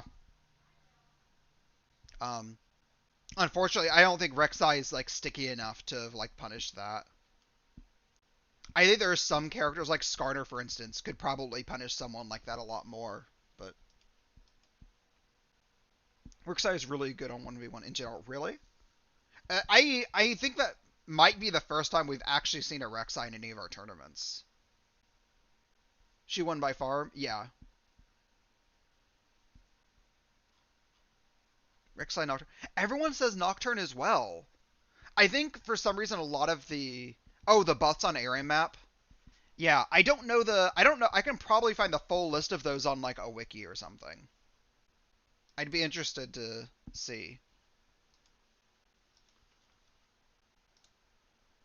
I know like Akali got really big ones. That's the reason we see so many Akalis. Apparently her ARAM buffs are crazy.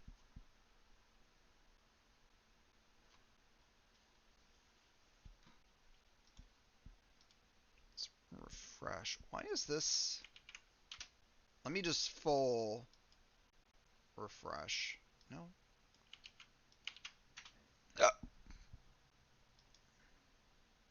No, okay, this is taking a second. Okay, let's see. Let's just look up Akali really fast. I don't know if the wiki will have, like, really easy... Oh, right here, Arium. 15% more damage dealt, damage taken 15%. Darn. Akali is rank 10. What do you mean by rank 10? Yeah, Nocturne has 10% as well. I want to say, did I really just get a buff for this? Or she's getting a buff? I think she's getting a buff, which if so, she needs to be like much higher on ban list. I say this like every week. I need to finish my like little tier list. Upload it to YouTube or something. It's just not something I've ever like taken the time to actually do.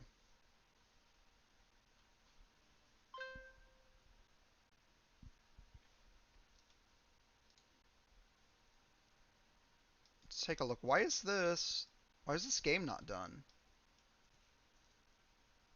Are Ixen and X waiting for something?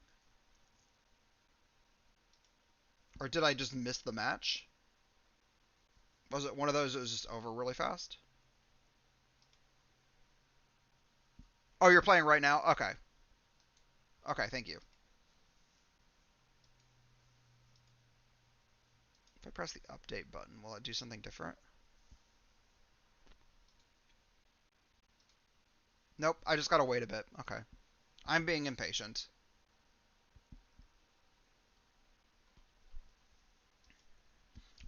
What are some, trying to think, what are some other picks that I don't understand that might just be really good for ARAM?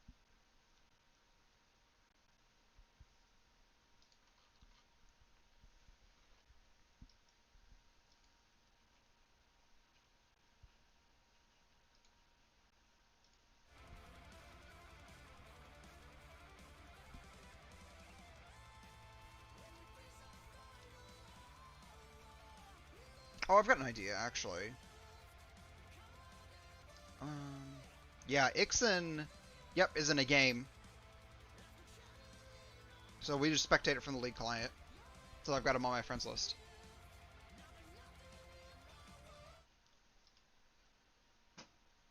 Maybe it's useful I don't remove, like, winning players from my friends list.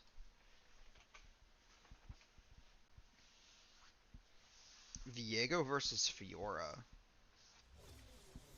Hmm. I think these are two characters that kind of, like, they're similar, right? They fill about the same role. Guardian's Hammer, Cloth Armor. Yeah, which is better, the longsword or the cloth armor? I'm fairly sure. Let me see Viego's abilities. I'm fairly sure he's all physical.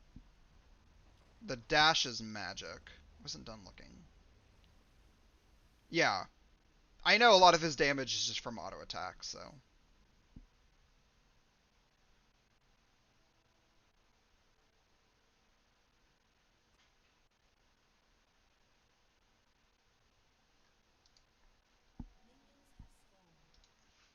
Okay, speed up to catch up here.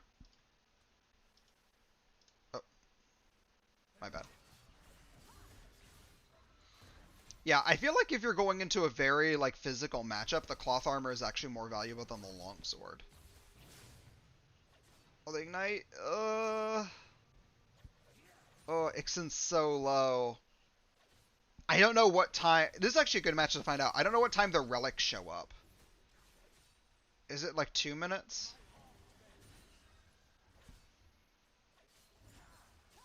That's a ooh, that didn't connect. I thought it was going to. That had to have been really close.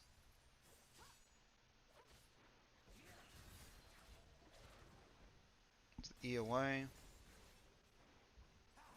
Or is it W? W is the dash. Okay. Yeah, and Viego needs to be in, yeah, to get that healing. That's important. Okay. The first one spawns at 2 or 145, I think.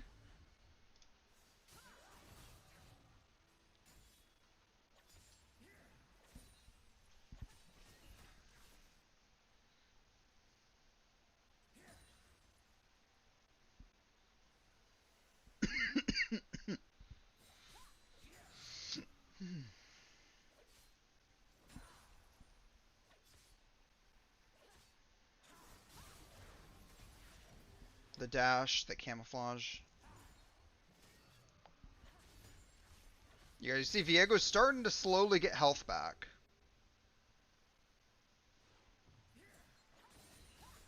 Natural life steal. I think it's the Q that also returns health. Yeah. Just the passive part of it.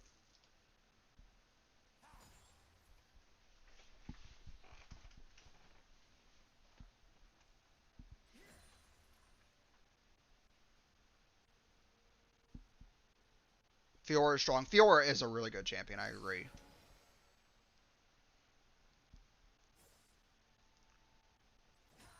I just play one champ top and he's always banned. I'm sorry. I don't know how many people would be interested in playing maybe something like a once a month thing. But not like constant rule set where there's just no bans. I don't know if people would be more interested in that or not.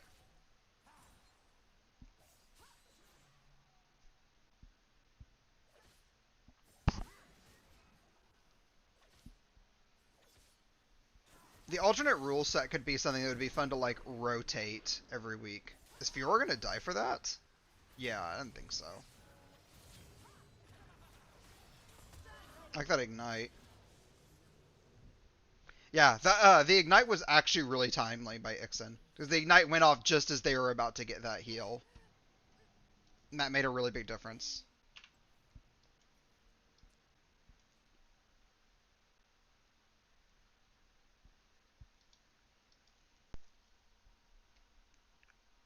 Let's see. Coburn, can you join?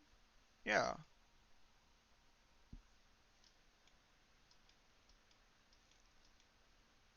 Let's take a look. If I can join the lobby, I'll just invite the both of you.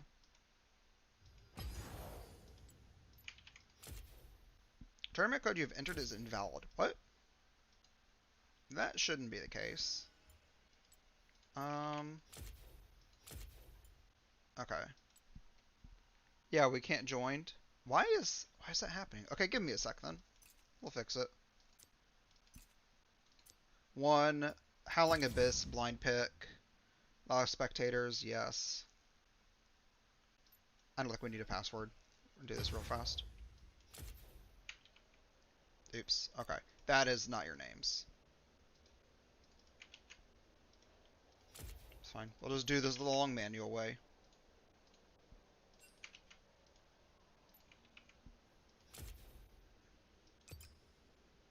Okay, you might have to... Yeah, sorry, I was in the spectator slot.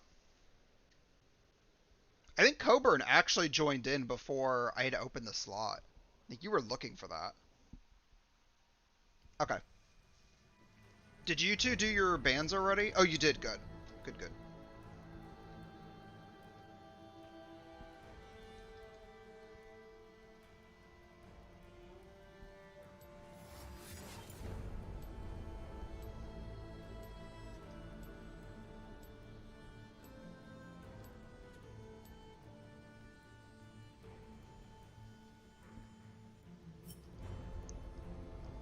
Is this your main, really?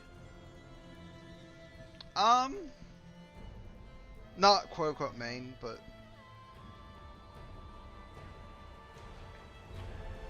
We'll have to see. Main Draven Twitch. You should consider coming back for our next tournament, then. When you can actually play ranged characters. Draven is pretty good for 1v1, seriously.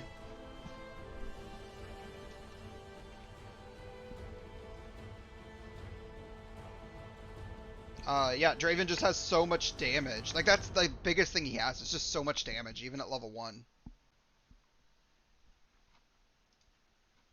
But we just do a melee only Monday, because some people don't like the range characters. Which is fair. It completely changes, like, the dynamics of everything.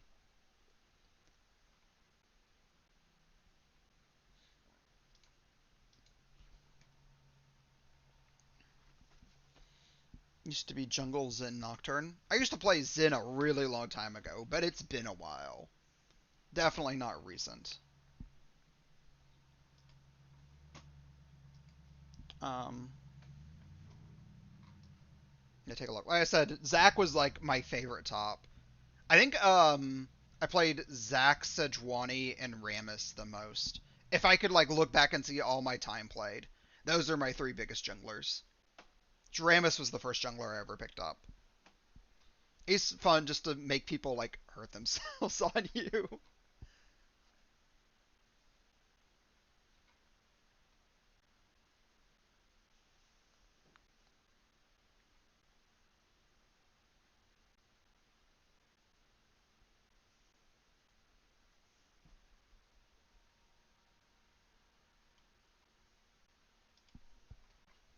Okay.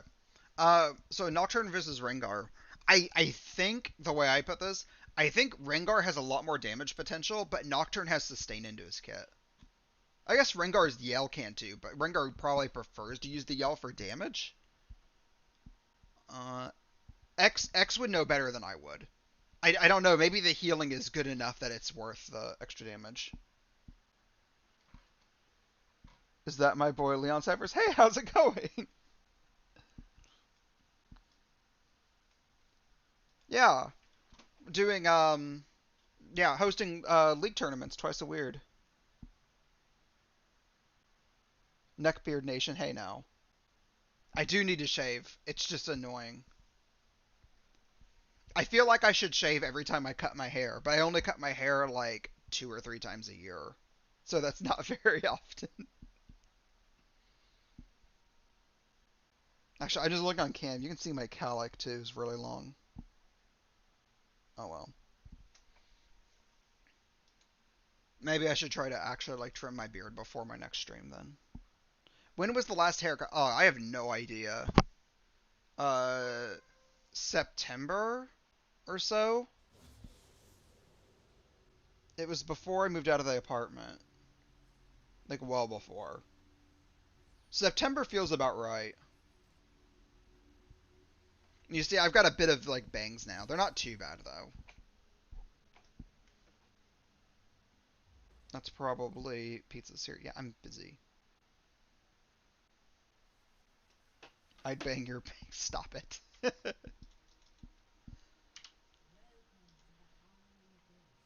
Yeah. I even got like a new like razor and everything. I trimmed my uh-oh. Going in. Full jump on Rengar, there's the fear. This is where Rengar wants to fight, like right in the bush. He can weave auto attacks really well. He's always going to be able to stay on Nocturne. It's a good place for him to fight. And both characters, yeah, go in Guardian's Hammer. So they've got sustain in the form of lifesteal. Oh, there's the shout.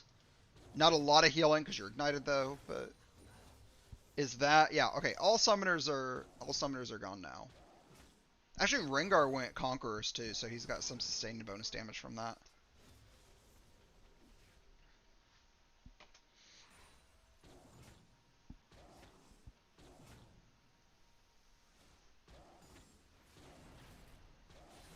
Yeah, I don't know. Maybe I should like trim my beard whenever I trim my mustache as well.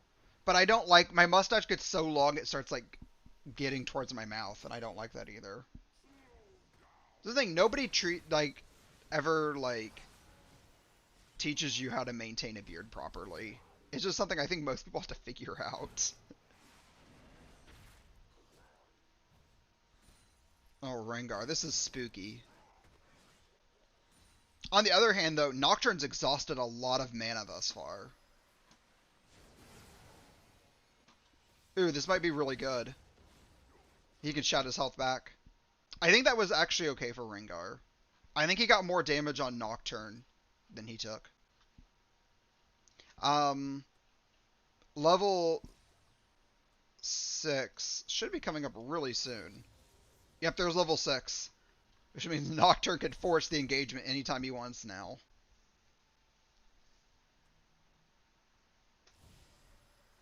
Mana issue is tough. Yep. I still like Nocturne still has a lot more health, but that limit on mana is actually a pretty big deal.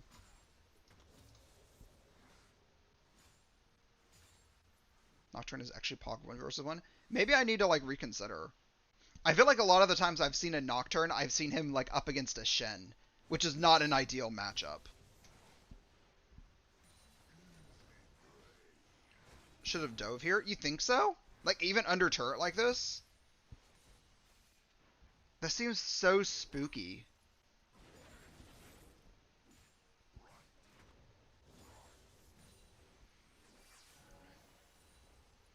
I like getting your relic. It gives you some mana back and it just denies it from him. How much damage is your ult? 186. Okay.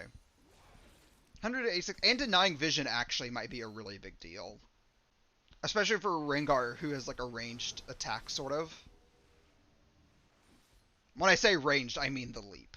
If that's not clear, but yeah. There's exhaust on, both exhausts, both ignites go. This is it. Rengar's ulted though. He's gonna leap back in. This is it, isn't it? No. CC is good. That actually felt like a really good match. Yeah, the fear, if the fear had gotten off, Nocturne may have been able to turn that around. It just didn't happen.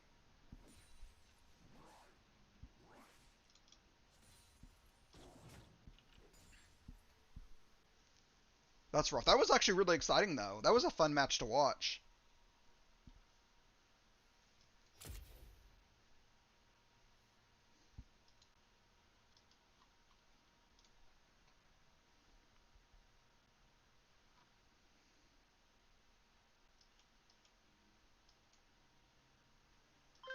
Here we go. Ixen versus X again. Bans. Let me see if I can jump into this. I'm actually surprised we got to see that one to the end. That was good.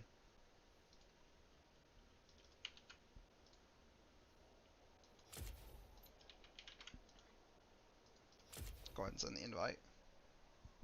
Just make it a bit easier.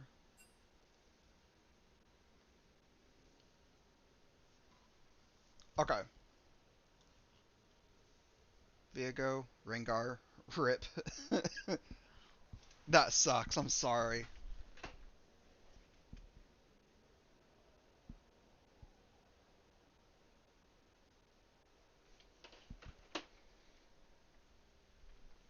Okay. I'm trying to think. Food is here, so I kind of want to go get that. How am I on water? Okay. I'm gonna put some music on. You guys can see bands. I should be back in time before, about the time I can reveal picks. So let me.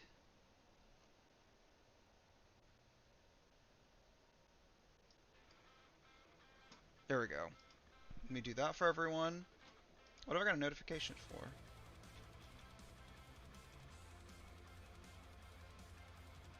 Oh, the screenshot. Okay.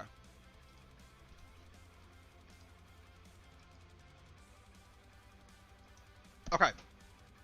I think that's good. Okay. Waiting. Oh, for ban. Okay. I'll be right back. I'm gonna go get food and return.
Okay, I'm back. Sorry. Yo, where's my boy? I'm sorry. I had to go get food. I'm hungry. Sorry.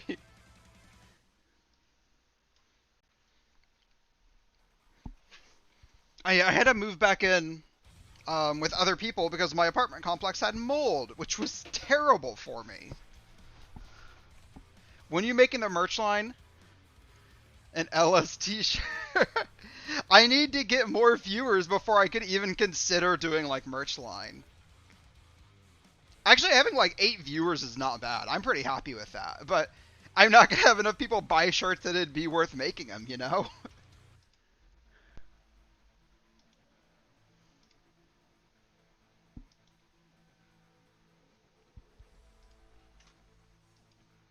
I'll buy it. That's one. I'll have to figure out how much it's worth.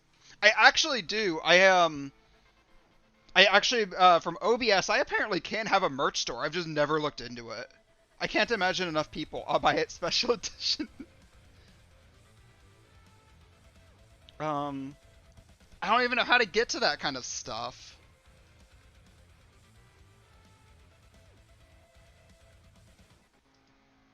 What is this?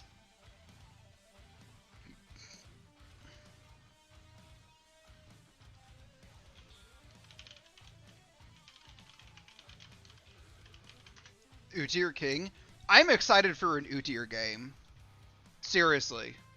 Um, when I first did the Melee tournament, we had a few Utirs that dominated. And then he got banned, and then we just didn't see any for a while. Hello there? Hey, Real, how's it going? Yeah, I don't know how to do... Yeah. I'm not big enough to do merch lines. If you want... Here. If you want me to get big enough to do merch lines, I need more viewers and, like, sponsorships.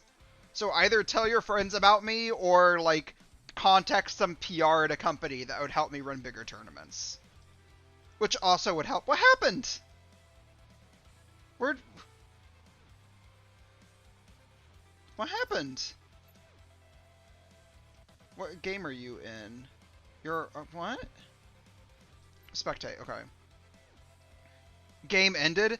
I wanted to see that. Okay. I'll sponsor me. I am Bill Gates. Dude, a Microsoft sponsorship would be so great. As someone from, like, Microsoft, I could just, like, run tournaments for whatever game is possible. That'd be amazing.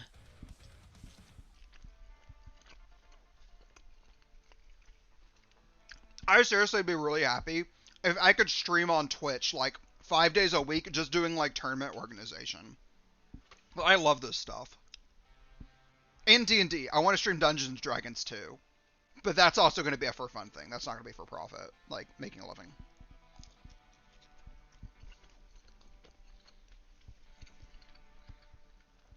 I cheese level 3 in one shot, Irelia. I think I know what you mean by cheese. I'm not going to say it, but I'm fairly sure I know what you mean by cheese. Let me look. 'Cause it looks like... Are you guys in your second game now?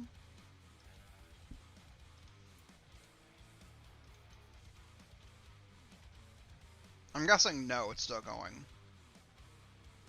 I'm stuck in game? Try to restart league. Yeah. As long as we have a winner for that match, you can go ahead and just leave. Try to, like, close the game or surrender.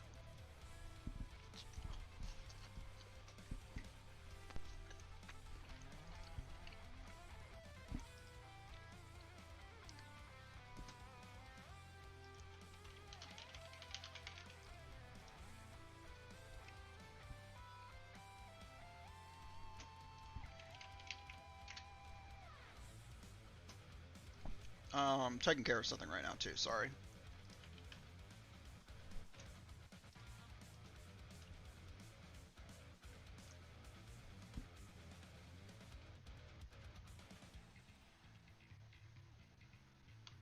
Okay, good stuff.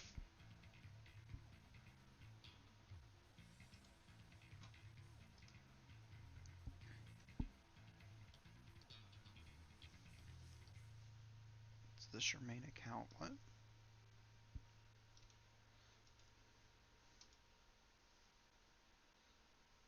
Okay, okay. Same bands, same picks.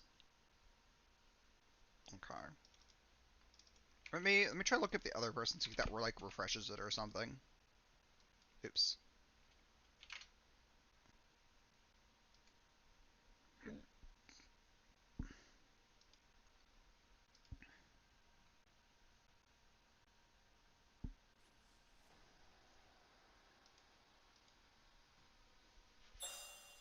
Oh, there we go.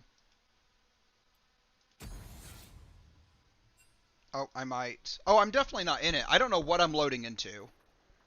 I'm clearly not loading into the game. Okay, don't start. There you go. Okay, you can start now. I'm gonna Alt F4 this.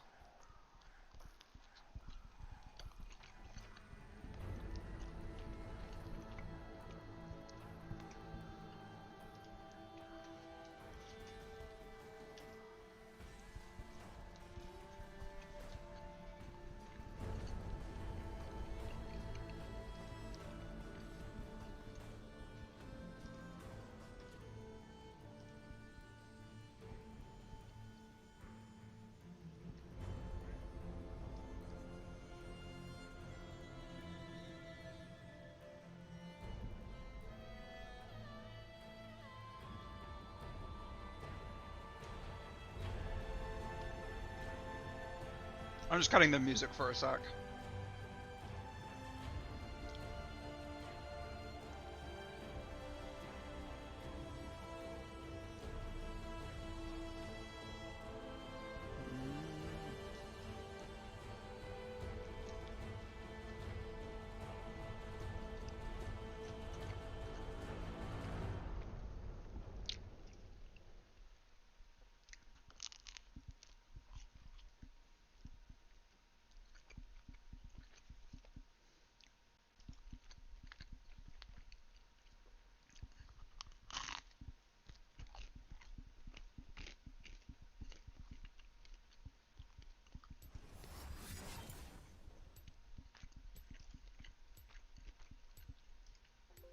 Okay.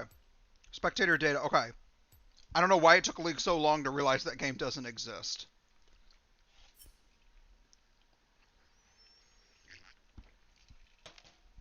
Okay. So here we go. Irelia versus Udyr again. I'm guessing this one won't be over as quick, since we kind of know what's up. But hopefully we get to watch this one.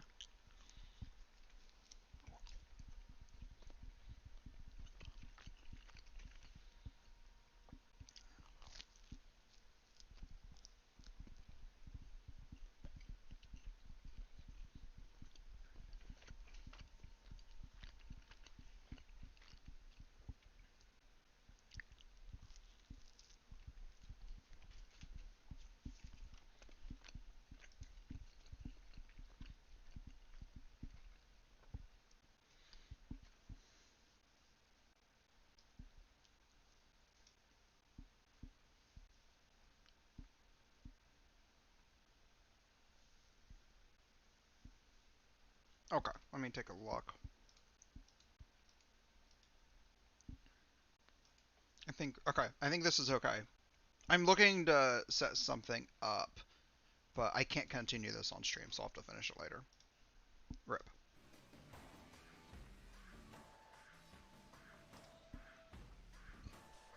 Alright.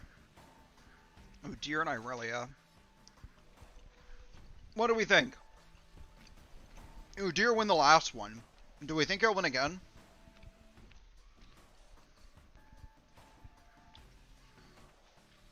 I like Udyr's potential. The problem I see is that Udyr will run out of mana way faster than Irelia will. Udyr's just an old champion, so he's got old mana values. Udyr tanky. Really? Phoenix build? I would assume Tiger would be the one to go for here. Maybe I'm wrong. He's getting... Yeah, I saw that. Kind of wanted my girl Quinn to win. You know, it is what it is. She was the lowest picked hero of that list. Um, Deer's a bit old. I went Tiger. Level up Phoenix. Oh, really? You just go Tiger for like the low level, like the level 1 on it or something.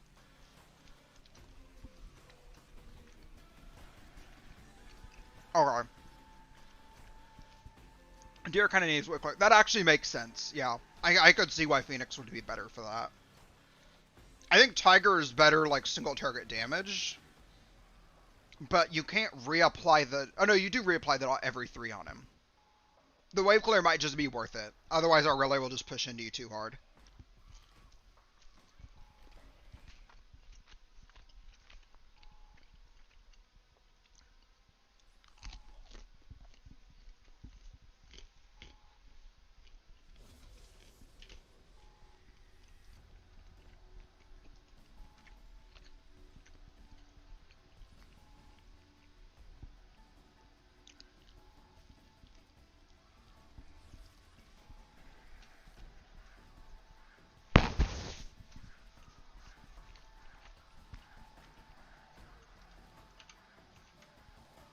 Okay, need to pause the music. There we go. Okay, Guardian's Hammer, about the same start for him. Udyr, 1-1-1. So no Rinks and Phoenix yet. I realize just 1-1-1, yeah. Okay. I wonder if Udyr got any buffs. The mana regen, right? I think there's... Yeah, increased mana regeneration should be really helpful to him. I don't know if it's enough, though. It looks like his mana is still super slow.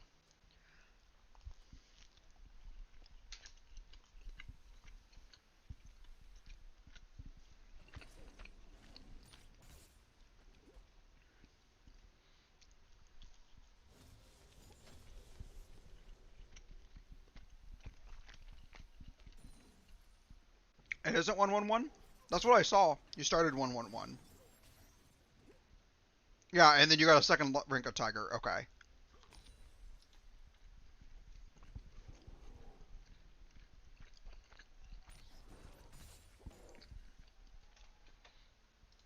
Yeah, Udyr just hasn't, like, cast too many spells yet, and he's already at half mana. It's rough.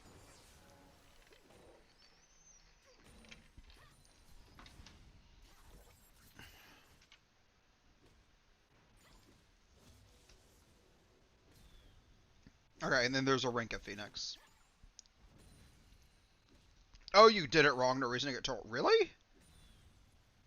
I thought Turtle's really good. Gives you a shield and some healing? Is that not? Okay, well, you would know better. You would know better. I'm not trying to judge you. That's just surprising.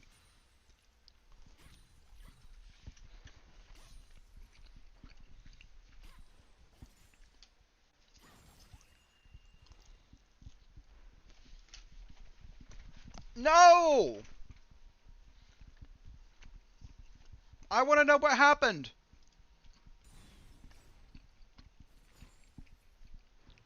Waste of mana. It might be the damage is worth more than the mana.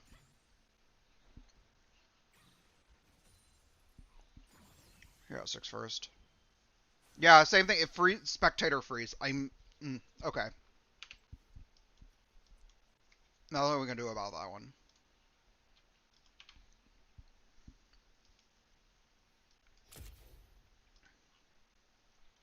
It should be 1-1. Yeah.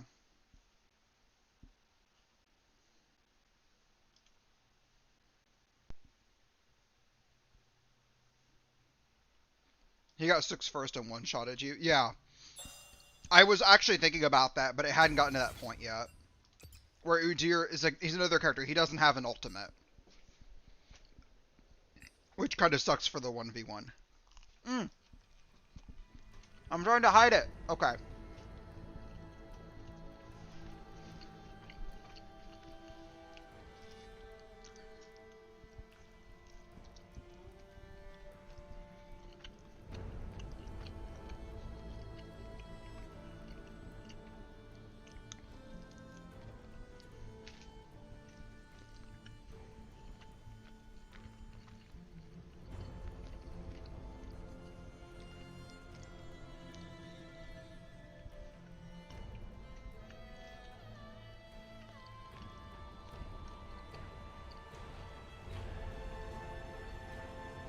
Okay.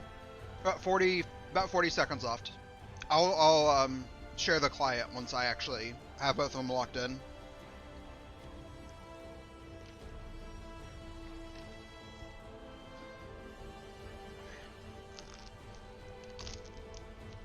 Oh. I know what to do. I can make my next Melee tournament in the meantime while we're waiting for that.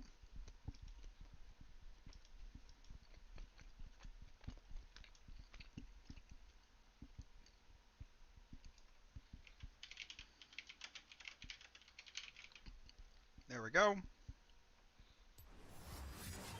Be next Monday.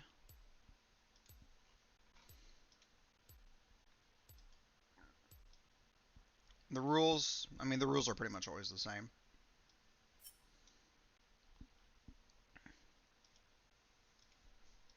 New stream, find me at Twitch.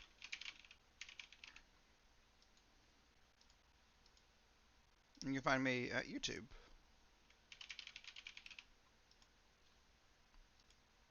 I prefer Twitch though, but Twitch has discoverability issues. Okay. There we go. But in the meantime, let's go back here. What were the picks? I didn't even look. Trendemir. Okay. I like Trendemir. Trendemir is very RNG based though. Like Trendemir is okay until he crits. Right, so whether or not Trendemir does well in lane often relies on getting that crit.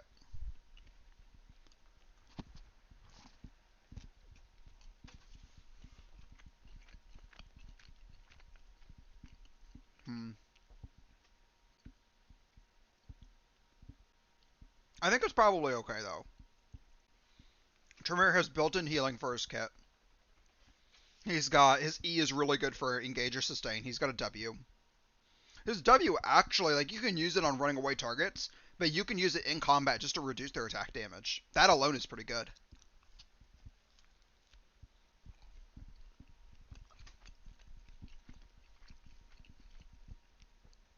Okay, I could see Trendemir.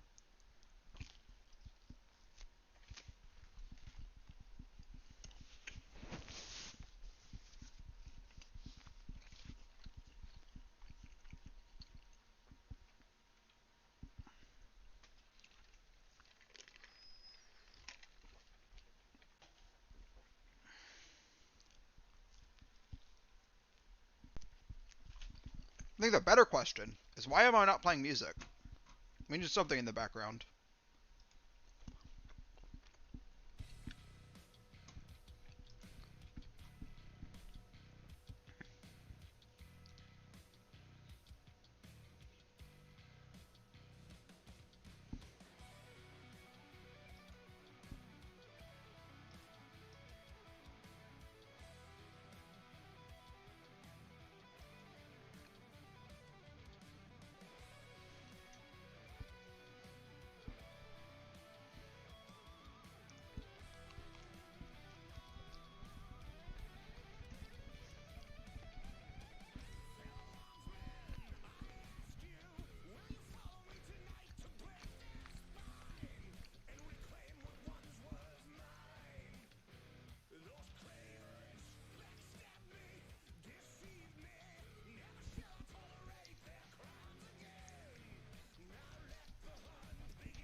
First time Tryndamere, kind of close.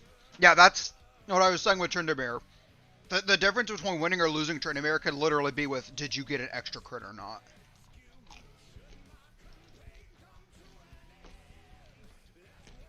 No? Okay, well.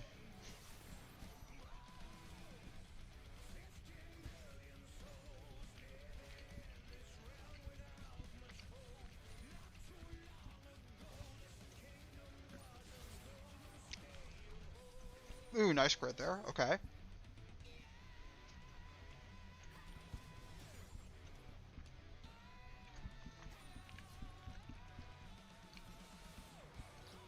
I'm surprised you took that one tower hit a little bit.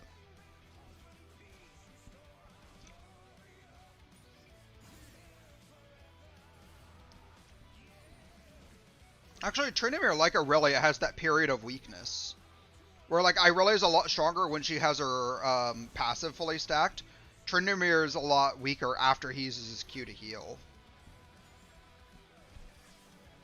I think you could have tried to pop the sigil or whatever a little bit sooner while she had Ignite on her, just so it reduced the healing.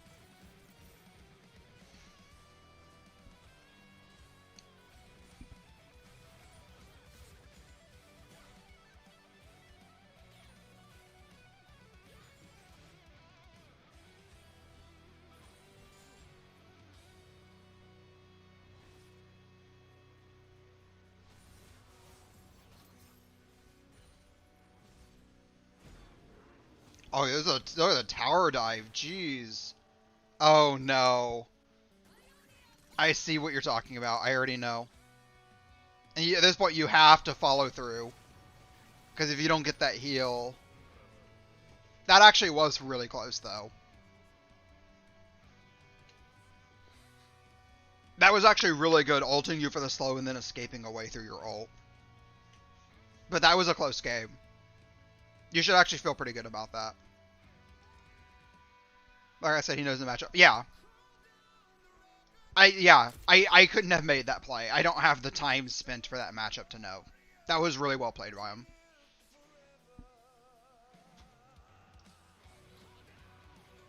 And first time Tryndamere.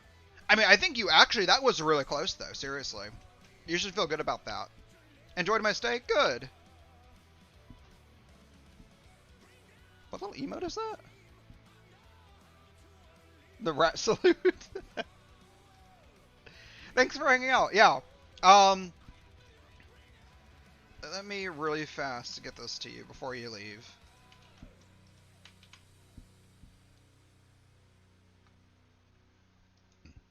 Oh wait, do you actually have a... You have a stream yourself? Out of curiosity, are you co-streaming this too, or... It doesn't look like it. Okay. Hey, for future reference, you're welcome to stream this on your channel too. If you want to, like, stream or, like, make YouTube content, I don't care. I just like the shout out. If it brings more people to, like, my tournaments, I'm cool with it, so. Stream a lot for it, definitely. You've got, oh god, you've got more followers than me. You've got, like, double mine. That's nuts. Hey, the options to you. I sent you a link, too, for the tournament. If you want, the next tournament is anything goes, so you can play like 80 carries and stuff. That might suit you a little bit better. But you're welcome back to the Melee ones as well. I already made the next Melee Monday too. But Ixon, congratulations on winning. Do you want your prize sent to this league account or like PayPal or what?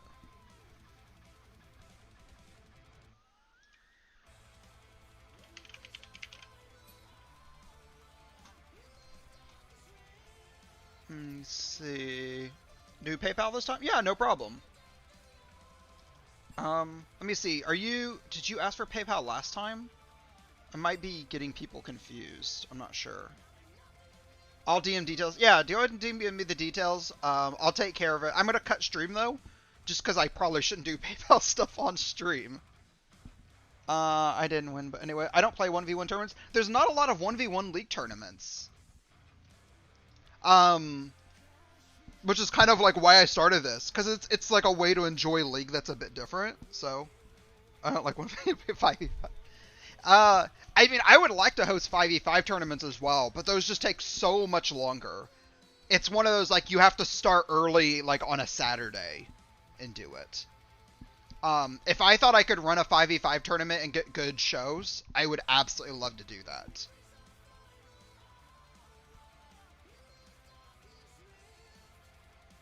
You don't watch in general? Oh, 5v5 tournaments just happens? Yeah. Yeah, if I could get away with 5v5s, I would love to host a tournament for it. But I don't think my community is at the place yet where I could really do that. I couldn't do prizing for it either, but that gets into something else. Let me see. Do I have any friends online? We already lost most of our viewers, but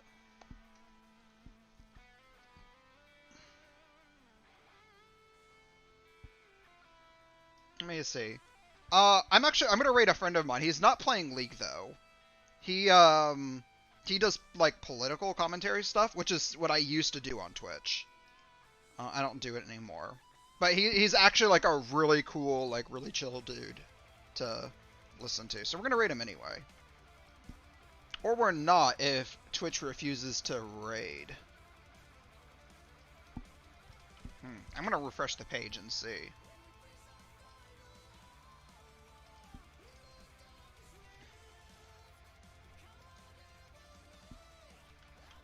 Yeah, so it's saying we couldn't raid him, and I don't know why. He's alive.